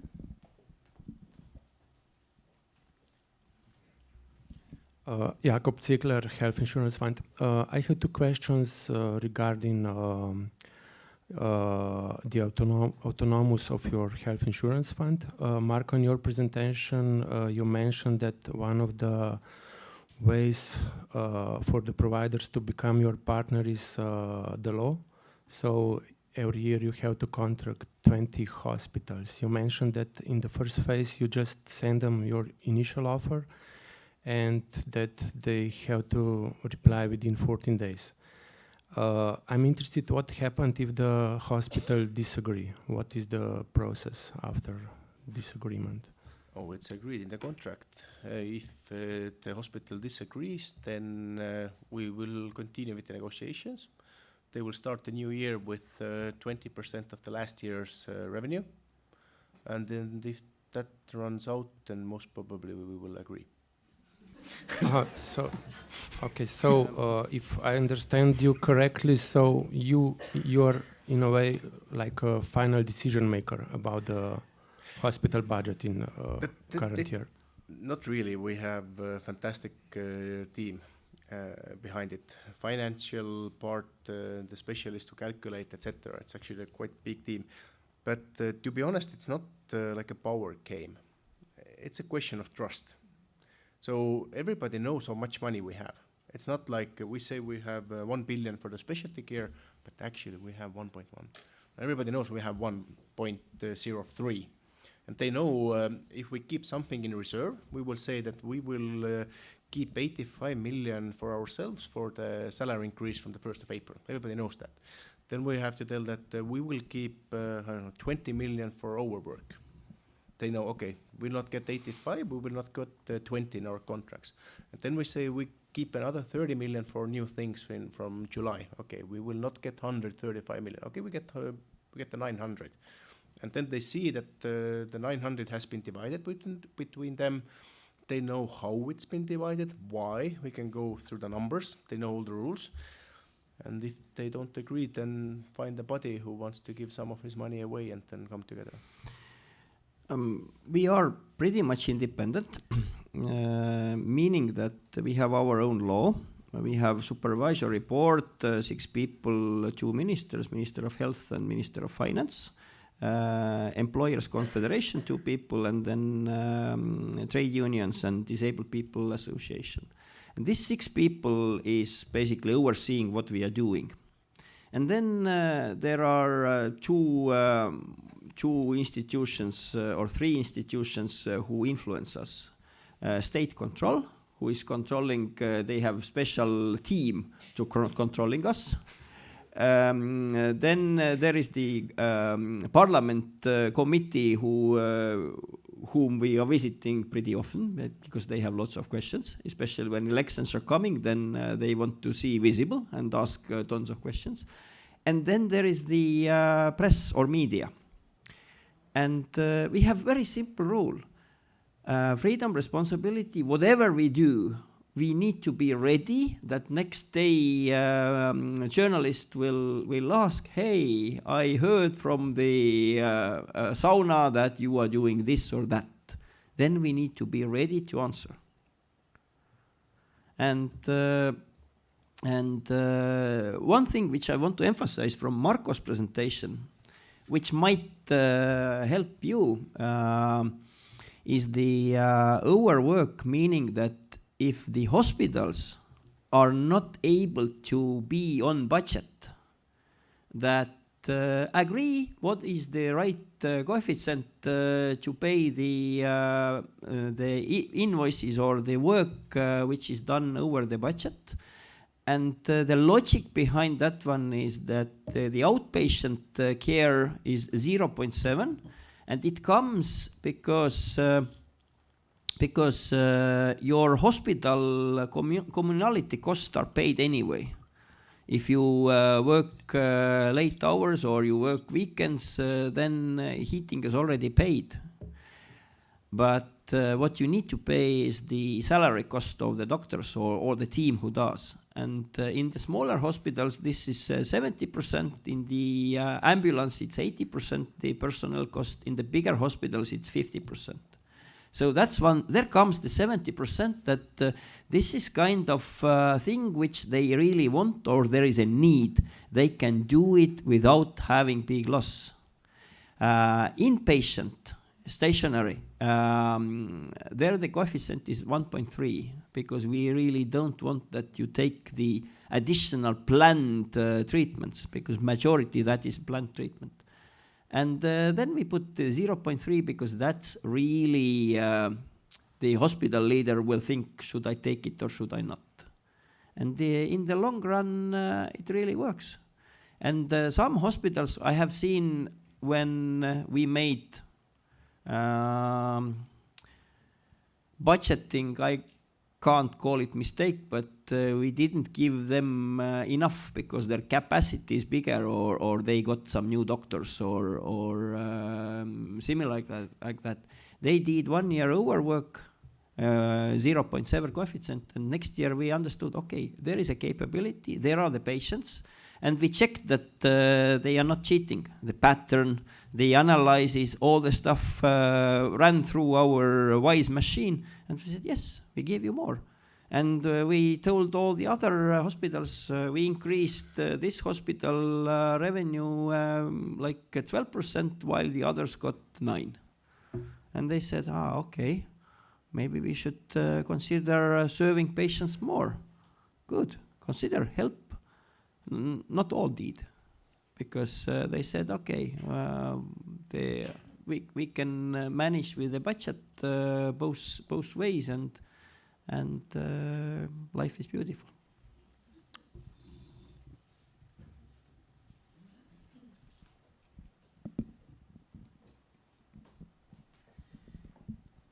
Since it looks like we have no more questions, I would like to finish this open discussion and give a big warm applause for our presenters.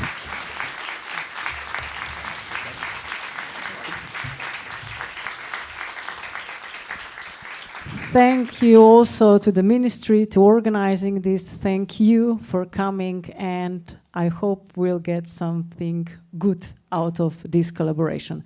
Thank you very much.